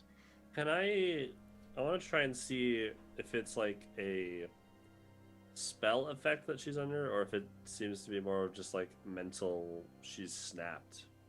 Thing. Roll a learning like, test. Learned. Yeah. This is like kind of booky stuff. This is sort of Sure. you haven't been studying it enough. Hard to tell. You never really know around here, but considering, I mean, your instincts would probably say everyone else's seems to be under some kind of magical spell. I mean, it's a guess, but it's an educated one. She probably is, but there's no confirmation. Do we still have those flowers that we got earlier? Maybe we can use that as our significant item to try and Sure. break her out of her spell, Sure. perhaps. Okay. Who wants to roll that inspiration as you want to talk to her? And I hate to push it off on Sigrid, but I think she's the most inspirational. Yeah. she's a priest. So. Thematically, she's been the That's one. I mean, I do kind of have some passages about like her romance story that I might try and read off as well. Like maybe not the last little bit, but Yeah. I'm happy. Take Oh, if I yeah, can yeah. assist. Sure, take up. Yeah, I would say happy between to the try. flowers, the passage that you have, just take a +3 between all that. I mean, that sounds like you have a lot of stuff here ready to go. 3 successes. And it doesn't Dang. take very long. The minute you start showing her the flowers, and you start reading the passage, you can see that suddenly, like, her eyes begin to well up, and then she breaks down into tears, and she's like, as she remembers, like, her husband is gone. And after a few minutes, she settles in. She kind of looks at herself and how dirty she is. Like, oh, goodness, this is, oh God. And looks over to Bensly. You mentioned my father. Have you seen him? Is he okay? Is he? Oh goodness, he must be. He must be losing his mind. Rather worried about you, but I believe he's doing all right. Do you know where he was? I don't remember. Off the top of my head He was in which town Backvick he in the was fisheries to the south. Okay. Yeah. I would relay that to her. I must. We I might must. tell him about her cousin as well, who's on his way out of town. Oh, Stefan. Oh goodness, he and Mona are okay. Oh goodness. Oh, I have such a dizziness about me. I don't. Every day Oh, I must go find my father. Thank you, strangers. Thank you. Before you do, maybe you could help us a little bit. With what? Just this area, we're not very familiar with, the observatories, and Oh, trying to navigate our way through them. I Perhaps see. looking for some caves. We kind of want to avoid. I'll point to where I see all the pixies and then people running around. Kind of avoid those areas if possible. She kind of looks at it like kind of confused, like why are there's usually several. Yes, the minarets are filled with birds, several birds. I don't know why there are so many people there. That's very A bizarre. lot of people are not quite right in their minds, and Oh, I don't want to deal with all of no, them. you're right. Yes, One person at a time is doable, but too many people at once. that right there. That is the castle of Urania. It was an observatory, and that over there, that ruin. It's almost nothing it now. Just most of it's underneath the ground. That is the castle of stars. They call it tunnels. I know that there are some holes beneath the castle of stars where the earth is given way. It maybe that is what you refer to. They're not very large though. I've seen rabbits and small critter. But in terms of caves, no, I wouldn't call them very. Certainly, none of you are large enough to get down there. Maybe your dog, maybe this man's dog here could certainly, or that dog, or you have several dogs. We like them.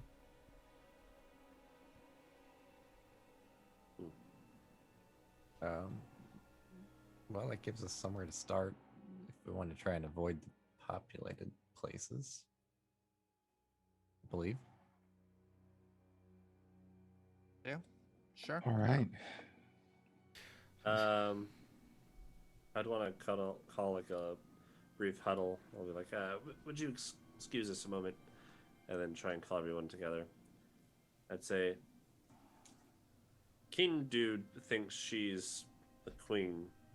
Perhaps we could use her to get an audience. Maybe walk up, have her say we found the queen, try and talk to him. Might be a bad idea. Might let us go through unharmed, though. I mean, we did come out here and get her. I mean,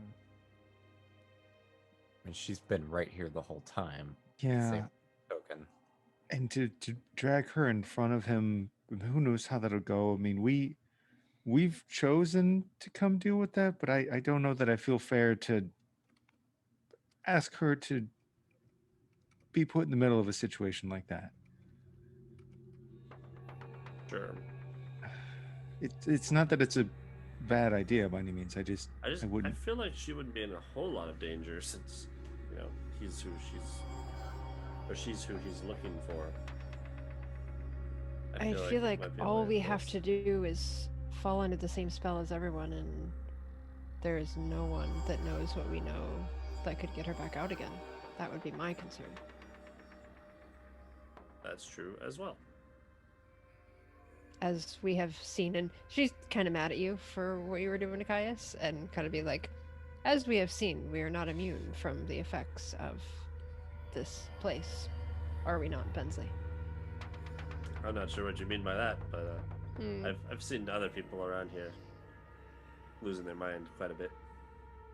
It's a rough couple days for a lot of people, To say the least. So, do you let her go? Do you ask her for a favor? I don't personally agree with keeping her here, but that's just my take. I'm willing to. I'd vote to let her go. She's an adult. We could just tell her that we think it could be helpful if she came with us, but it's Mm. entirely I up to mean- her if she chooses not to. Yeah, don't force her, but give her the option to say Sure. yes. That's what I That's- wanted. Okay. I didn't Okay. want to force her. I just wanted to say like, this is something we could discuss with her. Okay. Yeah, I'd be up for that. Roll a manipulation test. Somebody roll that. See if you can, as you're explaining it to her carefully. Her being around might be beneficial, might not. Who knows? Somebody wants to roll that. I don't care who. All if you're whichever one of you wants to do it, you can take your. Okay. Plus Two pretty or bad so. at manipulation. You just helped her. There's a bunch of you Whether she around. believes this or not. Yeah, it's more along the lines of like, how mean, I earnest you can- all come across. You would be willing to help us. Mhm. Plus, you're mentioning. I mean, I'm assuming you're mentioning things like fairies and elves to her, which, depending on the person on the island, might be more or less difficult. So, who's going to roll it? Is that you, Caius? I can make the attempt. Okay, go for it. Take a +2. A +2. Yeah. Okay. And we've got some rerolls still. Yes. Okay. Okay. Ooh. So it's a weird conversation, as you start telling her what's gone down on the island. I mean, some of it she knows, and she's like things are Some of it. piecing back. As like her memory is kind of spotty here and there, and you get into this stuff with elves and fairies, and like you start pointing out like the birds, and you hand her like Ribatega's spyglass and everything, and she's just. Oh, I always thought those were stories. But eventually, like, she comes around, especially when you say that, her father was under this spell and he was acting wild and crazy. And when you start telling her that this is, this could be a way to help him, and she's, I suppose, I can, if you think I can help, then yes, I can help. I'll come with you. That would be greatly appreciated. Because I think we're leaning towards, any way it goes, we have to confront him at some point. And if you were there, he probably would be less hostile to all of us. Would be my assumption. Bensly makes a good point. Okay. We're very grateful. Okay. So, tentatively, she comes with you. Where do you want to go? Where do we think is more likely that we find him? I guess the party. Like, do we think? According to there- Stefan, it was beneath the Castle of Stars, so it's the smaller of the two. It's not the one with the big minarets. Well, it's, Yeah. okay. And I Yeah. think that's the safest for us to get to as well currently. Is that Mhm. Sure. And it makes sense with all the activity we're seeing over there with all the elves and things. Okay. Go there. So, you start weaving your way through some ruins, some half-broken walls, a lot of overgrown vegetation. Not I necessarily think we would want to try and avoid people as much as we could too. And then if we're ever confronted by like elves or whatever, then we can try and, if it ever gets to the point of talking, say like, "Oh, we found your queen," blah blah blah. Like that's what we're returning her. Okay. That's what I would be wanting to do. But I don't really trust the people to be reasonable. Okay. When you get into the it's like a climb and like a crawl and like a moving between. It's also very dangerous. You could tell that some of the blocks of stone that they use have kind of cracked here and there. Some have fallen. You eventually get to what looks like a floor, like a ground floor, but there's a huge hole in the middle of it, and you start weaving your way down as best as you can, helping each other along the way. You can smell like this kind of a fragrance in the air, and you can see that there's these different kind of mushrooms, these little groups of mushrooms here and there all over the place, sprouting up in different corners, some of them in these peculiar perfect circles. But eventually you reach some kind of depression, and you can see that there's the ruins of like old, like ancient equipment. You can see like heavily rusted over, grown of like ripped apart metal. You can see this. You can see what looks. You can hear as you're walking around on both leaves and broken wood and something crunchy, maybe glass. And it's all of it. It's just overgrown with filth. You find these small holes in the ground as well. That she's not wrong. Big enough for like a dog to go down, but none of you. Maybe a baby, but none of you. But yeah, you look and you can find these holes. What do you do? Maybe just listen for a moment. You listen, you hear like shuffling and stuff from here or there. Kind of get a little paranoid for a moment, but there's some fluttering far above you. At this point, you're basically in a sub-basement.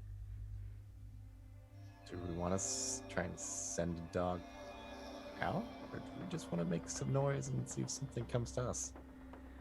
Can we see if there's like any signs that people have been down here recently, like tracks? Roll an investigation. So Boswell is a basset hound. Yes. Which they were bred to go down rabbit holes and Okay. retrieve rabbits. Okay. Do you want to let him off the leash? I am. Okay. Hunt, Boswell, hunt! So, Bensly, you start looking around, and you definitely see signs of small tracks, footprints, small shoe prints, some bare footprints, some little critter tracks and stuff. Gunnar lets go and yells, Boswell, hunt, and Boswell, with these flappy ears, just dives down into one of these tunnels. Moments later, you guys hear the sounds of trumpets blaring, like you hear screaming at like high pitches, like all these different noises, and coming scrambling up out of some of the other holes around. You see, and I will go ahead and give you a little bit of a. You see all these colorfully dressed figures. Did you all see that pop up on Foundry? You all see these colorfully dressed. Some of them carrying weapons. Some of them carrying like tools or items. Some of them are like got shields out and are like swinging away. And Bosley's woo, woo, woo, woo, and just barking away at this tiny little creature. Definitely different than your time when you were dealing with the Vatir, but not horribly dissimilar, right? Very small. Some of them are like riding these tiny little like squirrels, ferrets, something like that. And you can see that they are wearing like these kind of fancy clothes, and they're starting to surround Boswell, like back your feet, invader, stuff like that. Heal, Boswell. You've done your job. Flushed him out. Comes loping over to you. Good dog. Just starts like licking your hand a little bit. And then you see these creatures, which who would like to roll a learning test? Probably shouldn't be me, because this is an important one. I think I have. It used to be some Anders, gear. but he's gone. Yep, he's I gone. know. All right, Caius, go ahead and roll a learning test. We can Take a take it +2 because you've already gotten a bunch of stuff. So this is just for a Okay. little extra flair of info. And then I've got the books on me, so. Yeah. Okay. None of them have what you would say are wings. Like you can see, like none of them that look like they're large, like flappy wings. They don't look the same as some of the creatures that have been blowing dust into your face. So you start digging a little bit more into the lore. There's sort of like a difference between like the sort of like the feminine fairy, the male elf. It's a little like the genealogy is a little convoluted and unclear, but you don't think these can fly, is my point. Okay. That's potentially advantageous for us. And so they turn about face and they look at all of you, and they see you looking at them. And then like they take a little guarded stance. How Hail, fine folk. did you enter into the realm of Dyson Daft intruders, trespassers? How dare you send your fiend into his home? You are just as bad as the others. Others. Well, you would know that there were some sailors that were poking around here not too long ago. What do y'all want to do? Yeah, well, we had to get an audience somehow. You tall, fleshy, fat bits. Why do you think you deserve an audience with one so great as Tyson Daft? Because your king is really kind of hosed this island here. It's, We wish to make amends and speak with him. Hopefully, sort Harmed a things lot out. of people, including his own children's children. A lot of unhappy people, both in your crowd and the entire island. So, just wanted to see if we could make anything right by all that. Like those pixies that turned into birds. Lots of weird stuff. yes, they like to have their fun. What do you bring an offering to him? Gun. We Are don't you really- threatening the king? I'll well, run no. you through. I will, and holds up this tiny little sword. I'll lay it down on the ground in front of them. Like, it's all yours, man. I thought he might want to meet with her. And I would gesture to Hannah. And you hear they go, The queen, the queen, the queen, the queen. You know that Granddaughter, she's granddaughter. Queen. though a striking resemblance that may bring some comfort to him. roll a manipulation test. +3. You guys have a lot of stuff working in your favor here. We Bringing actually her did was like a major thing. Okay. That'll get me up to a 13. You guys got really lucky too, because like there's a couple of different places she could have randomly been, and she just no. happened to be at the tree. Oh my god. my I'm God. gonna Oh, push no. it.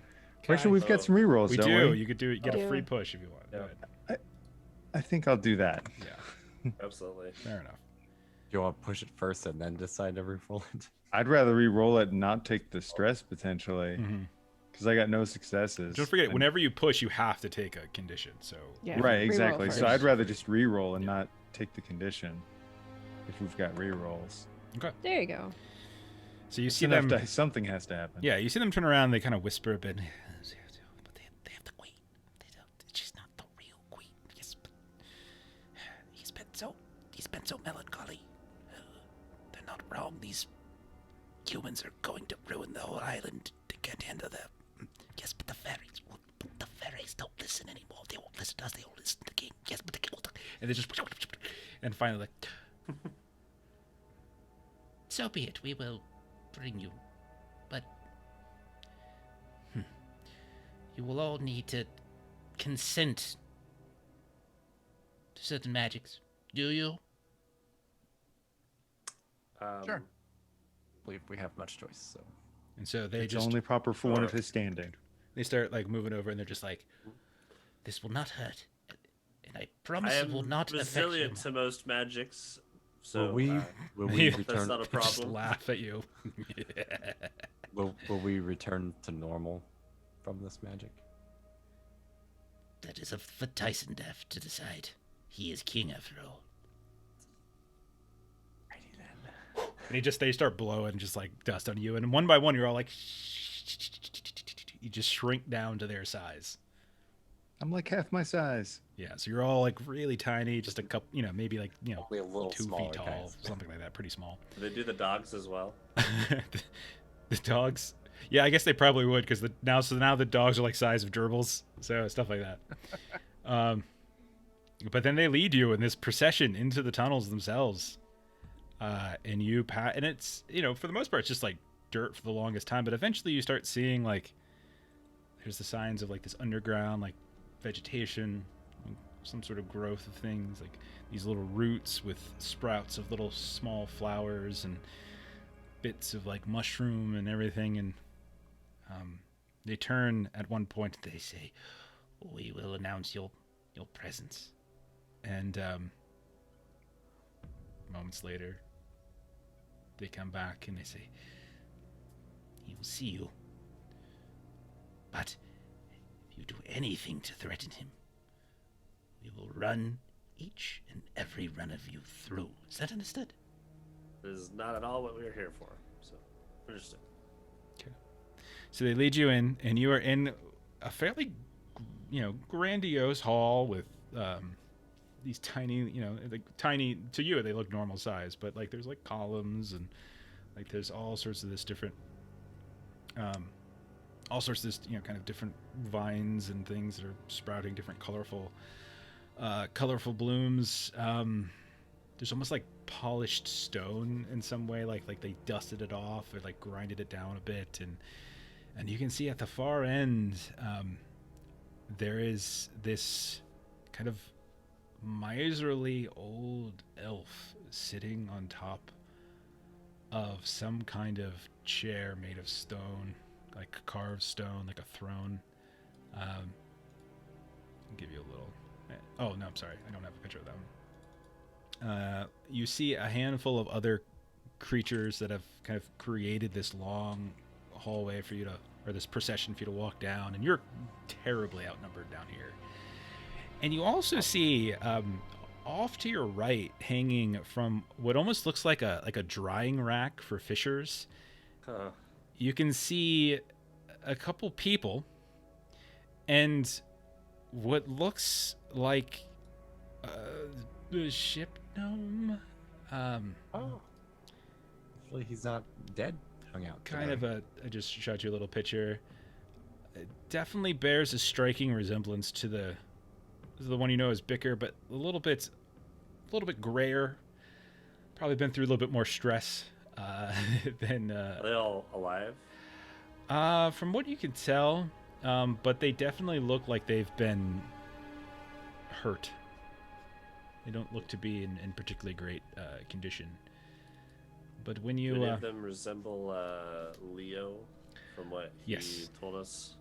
Yes. Okay. So you approach, and you can see that this old miserly elf just sort of looks up. Looks like they haven't, there's just a little kind of a bushy beard that's not particularly well kept. Some, not a crown, but some kind of headdress, just looks up at you all. Why have you come? Why?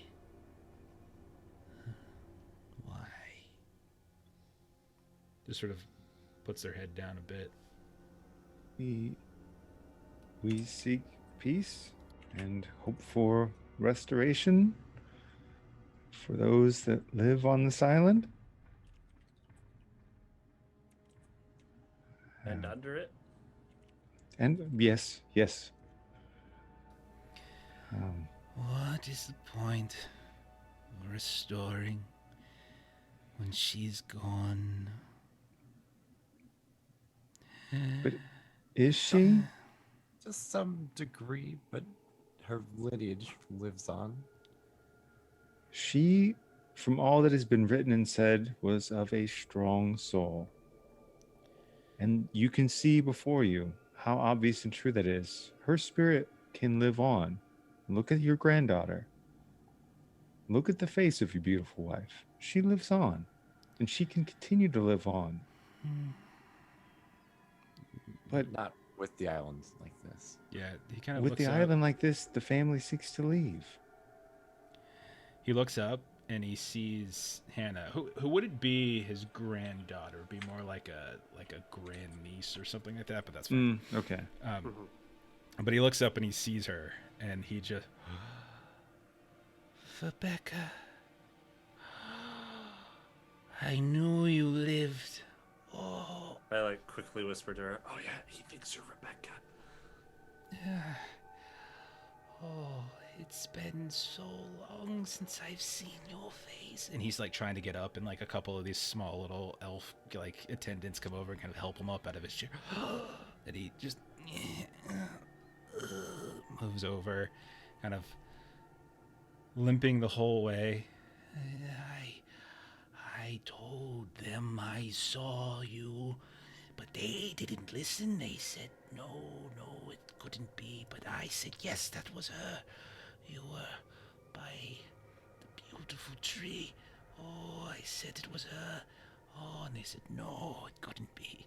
I was right, No. though. Yes. He kind of reaches this like gnarled hand up to her face, and she's just kind of like recoiling a little bit, like, what is happening? Look closely. She's similar, but not perfectly the same. Okay, let me roll. I'm gonna roll. Sigurd wants to pop up with sort of the family tree discussion, just to kind of lay out how we got from generation to generation. Yeah. He does make a little of a attempt at observation, and he. Oh. No. It isn't you. And then he starts to sink again. Like you can see his shoulders just begin. They were right. Well, in a way, you were both right.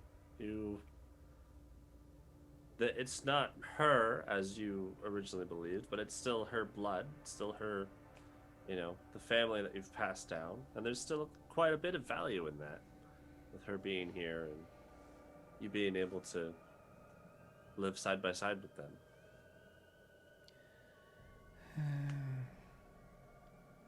You almost killed her. He's just like, and he just kind of sits down right there on the ground. He doesn't even want to get back to his chair. What's the point? I've lived long enough.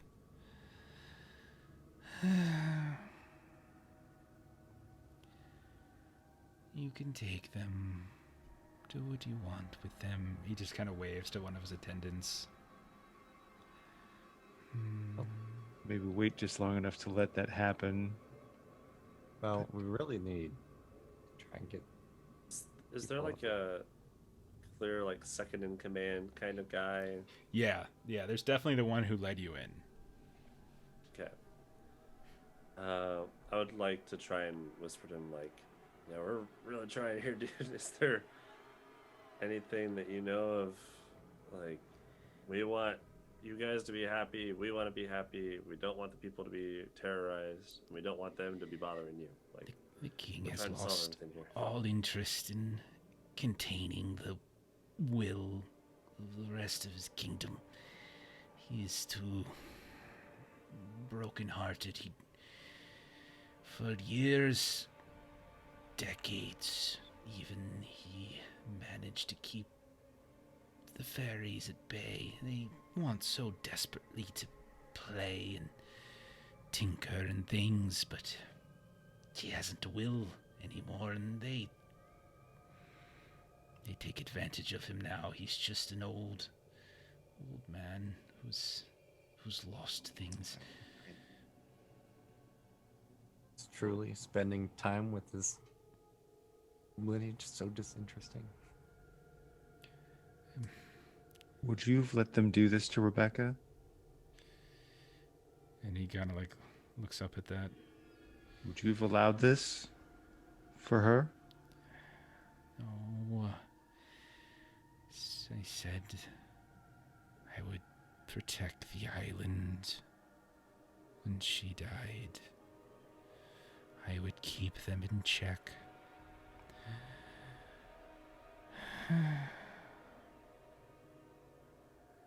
But it just doesn't look... I just don't care any further. Well, then don't do it for yourself. Do it for her. Do it for the vows that you made to her.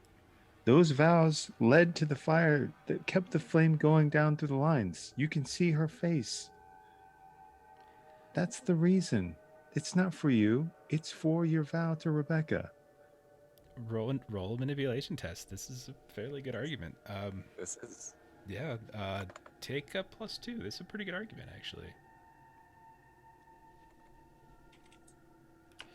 Not a ghost, but like a really old fairy king or elf king, but not like like a tiny elf king.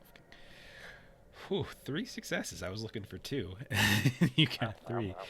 You see a little bit of like light suddenly flicker into his eyes, and he kind of sits up off the ground, looks over at Hannah, and looks at you, Caius. Perhaps there's truth in what you say. He goes to kind of get up, and quickly the attendants come up like, oh, they're gonna help get him up.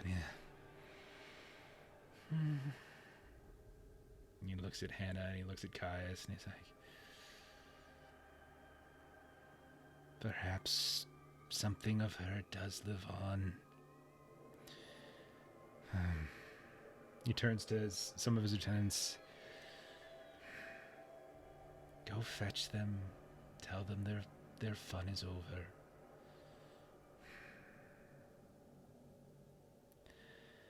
And he kind of gets up and walks over towards Hannah.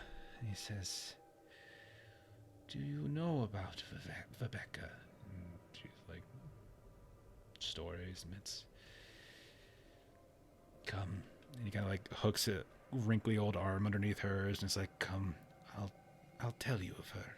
And they just start wandering away, just leaving you all there. He's they just wandering back up to the throne at that point. Are we still surrounded by? Oh yeah, there's like their 2 subjects dozen. and stuff? You're totally Okay. outnumbered in here. If the second in command guy is still here, is it possible to see about releasing those few over there as well? And he kind of turns and he says, they were thieves. What did they take? They stole a very precious item that we have been entrusted to keep safe for a very long time. Did they manage to take it, or do you have it still?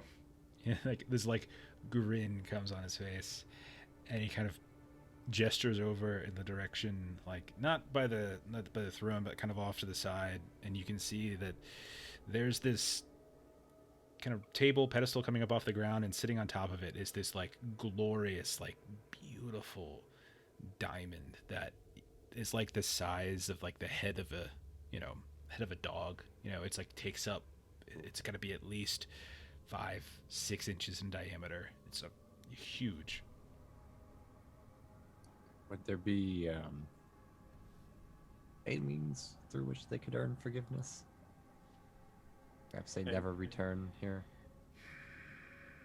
I'm not. I don't know if they knew you guys were here when they showed up. From what we know of, they just heard rumors of it. But I don't think they knew you were here guarding it. And I imagine that they wouldn't have done that had they known, it was owned by somebody.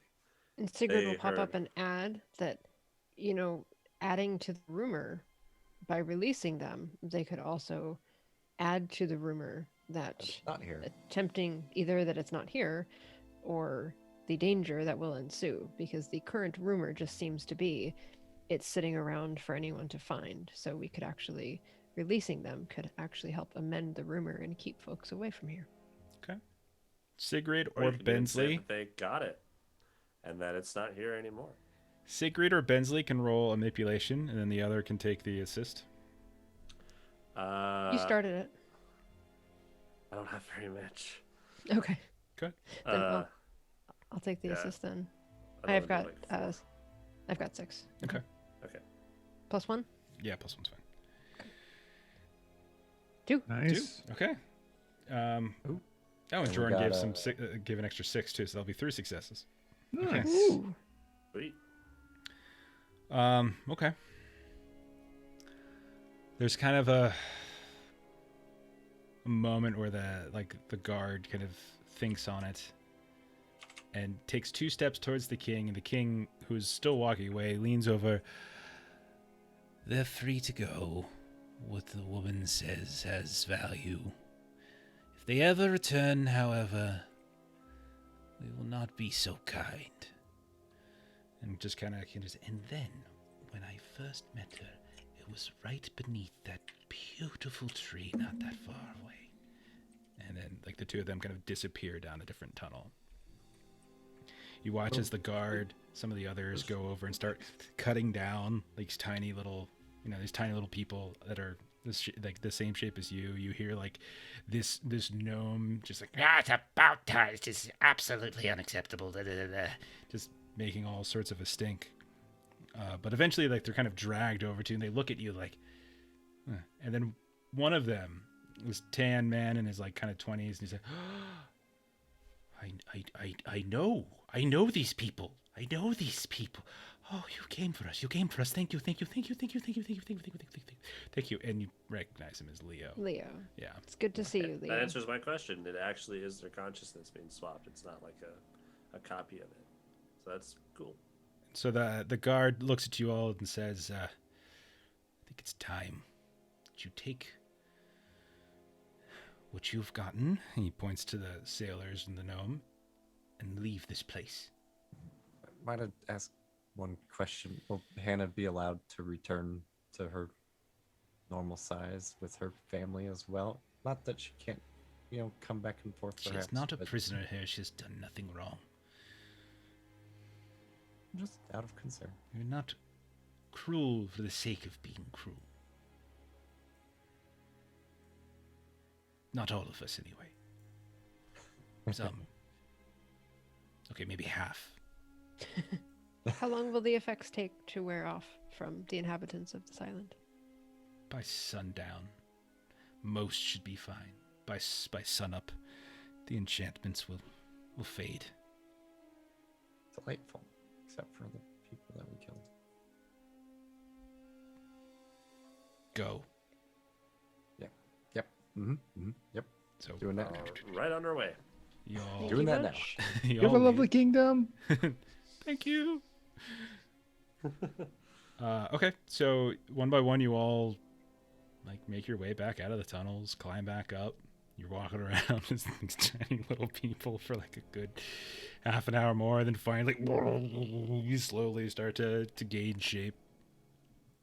And we'll just kind of start to wind it down at this point, I think, as you start moving around the villages and checking on people. You have a little bit of time before your ferry returns, and true to their word, you start to see flocks of birds beginning to return back to the central observatories here and there, and you start to see more and more people seem to be kind of almost like they're sobering up from like a horrible bender. There's a great deal of confusion, and it's going to be difficult to figure out exactly how to make sense of this for most of them, but that's not really your job. Gas leak. Yeah, gas leak. It was clearly a gas leak. Lots of gas leaks. Yeah.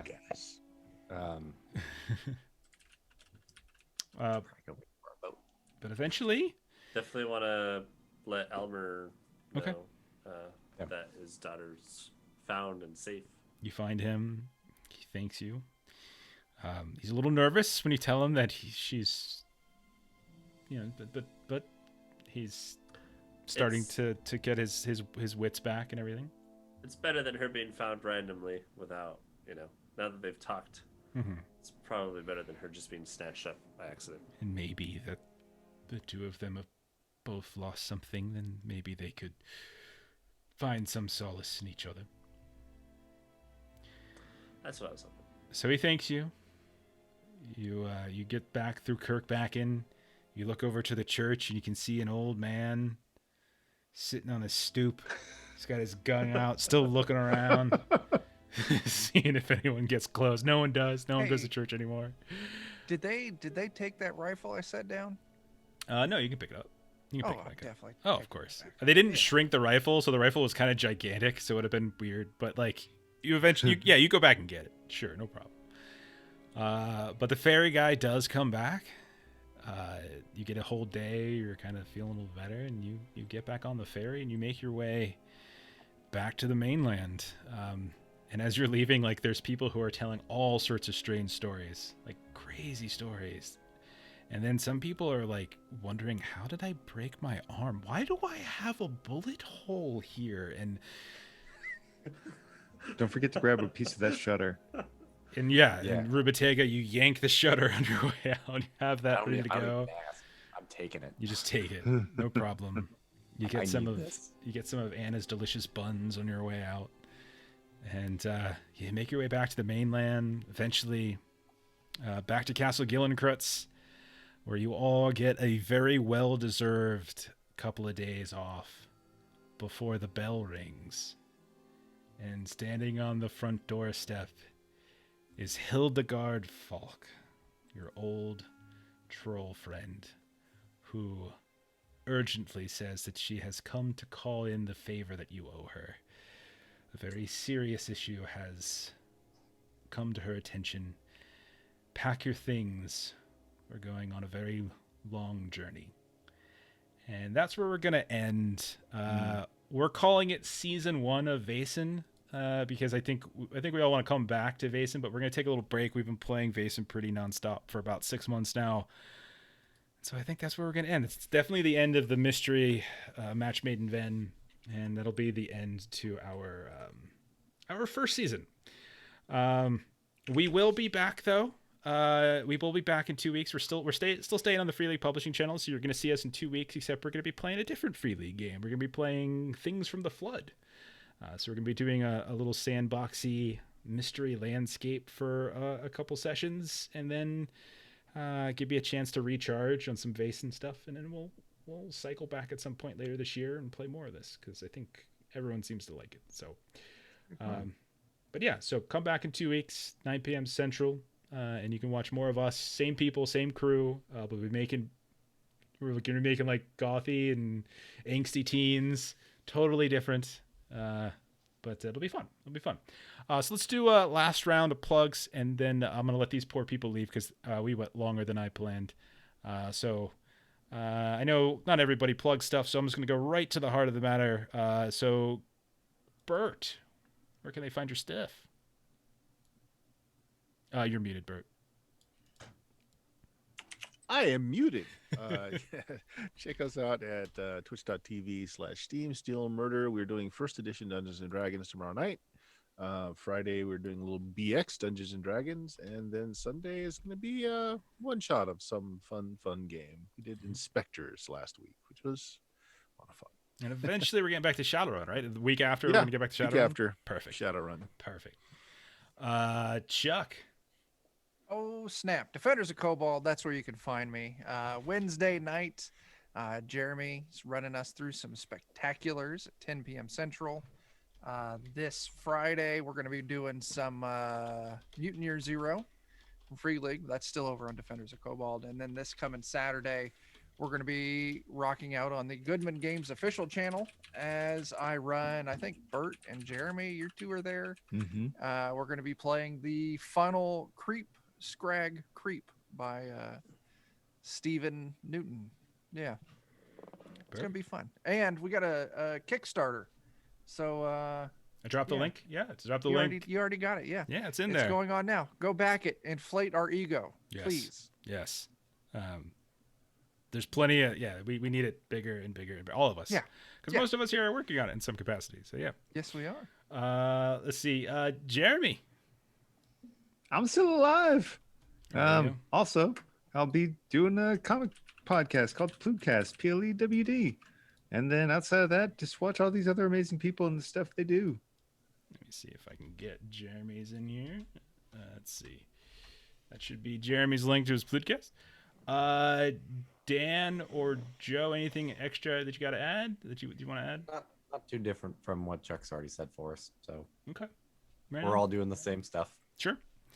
For Melissa and myself, we're at twitch.tv/the Lollygaggers. If you want to come watch us play more stuff over there, we do have an ongoing Alien campaign, also a Free League game on the opposite Mondays from this. We do also play Mutant Year Zero, but we're on a small break from that, but we will be getting back soon.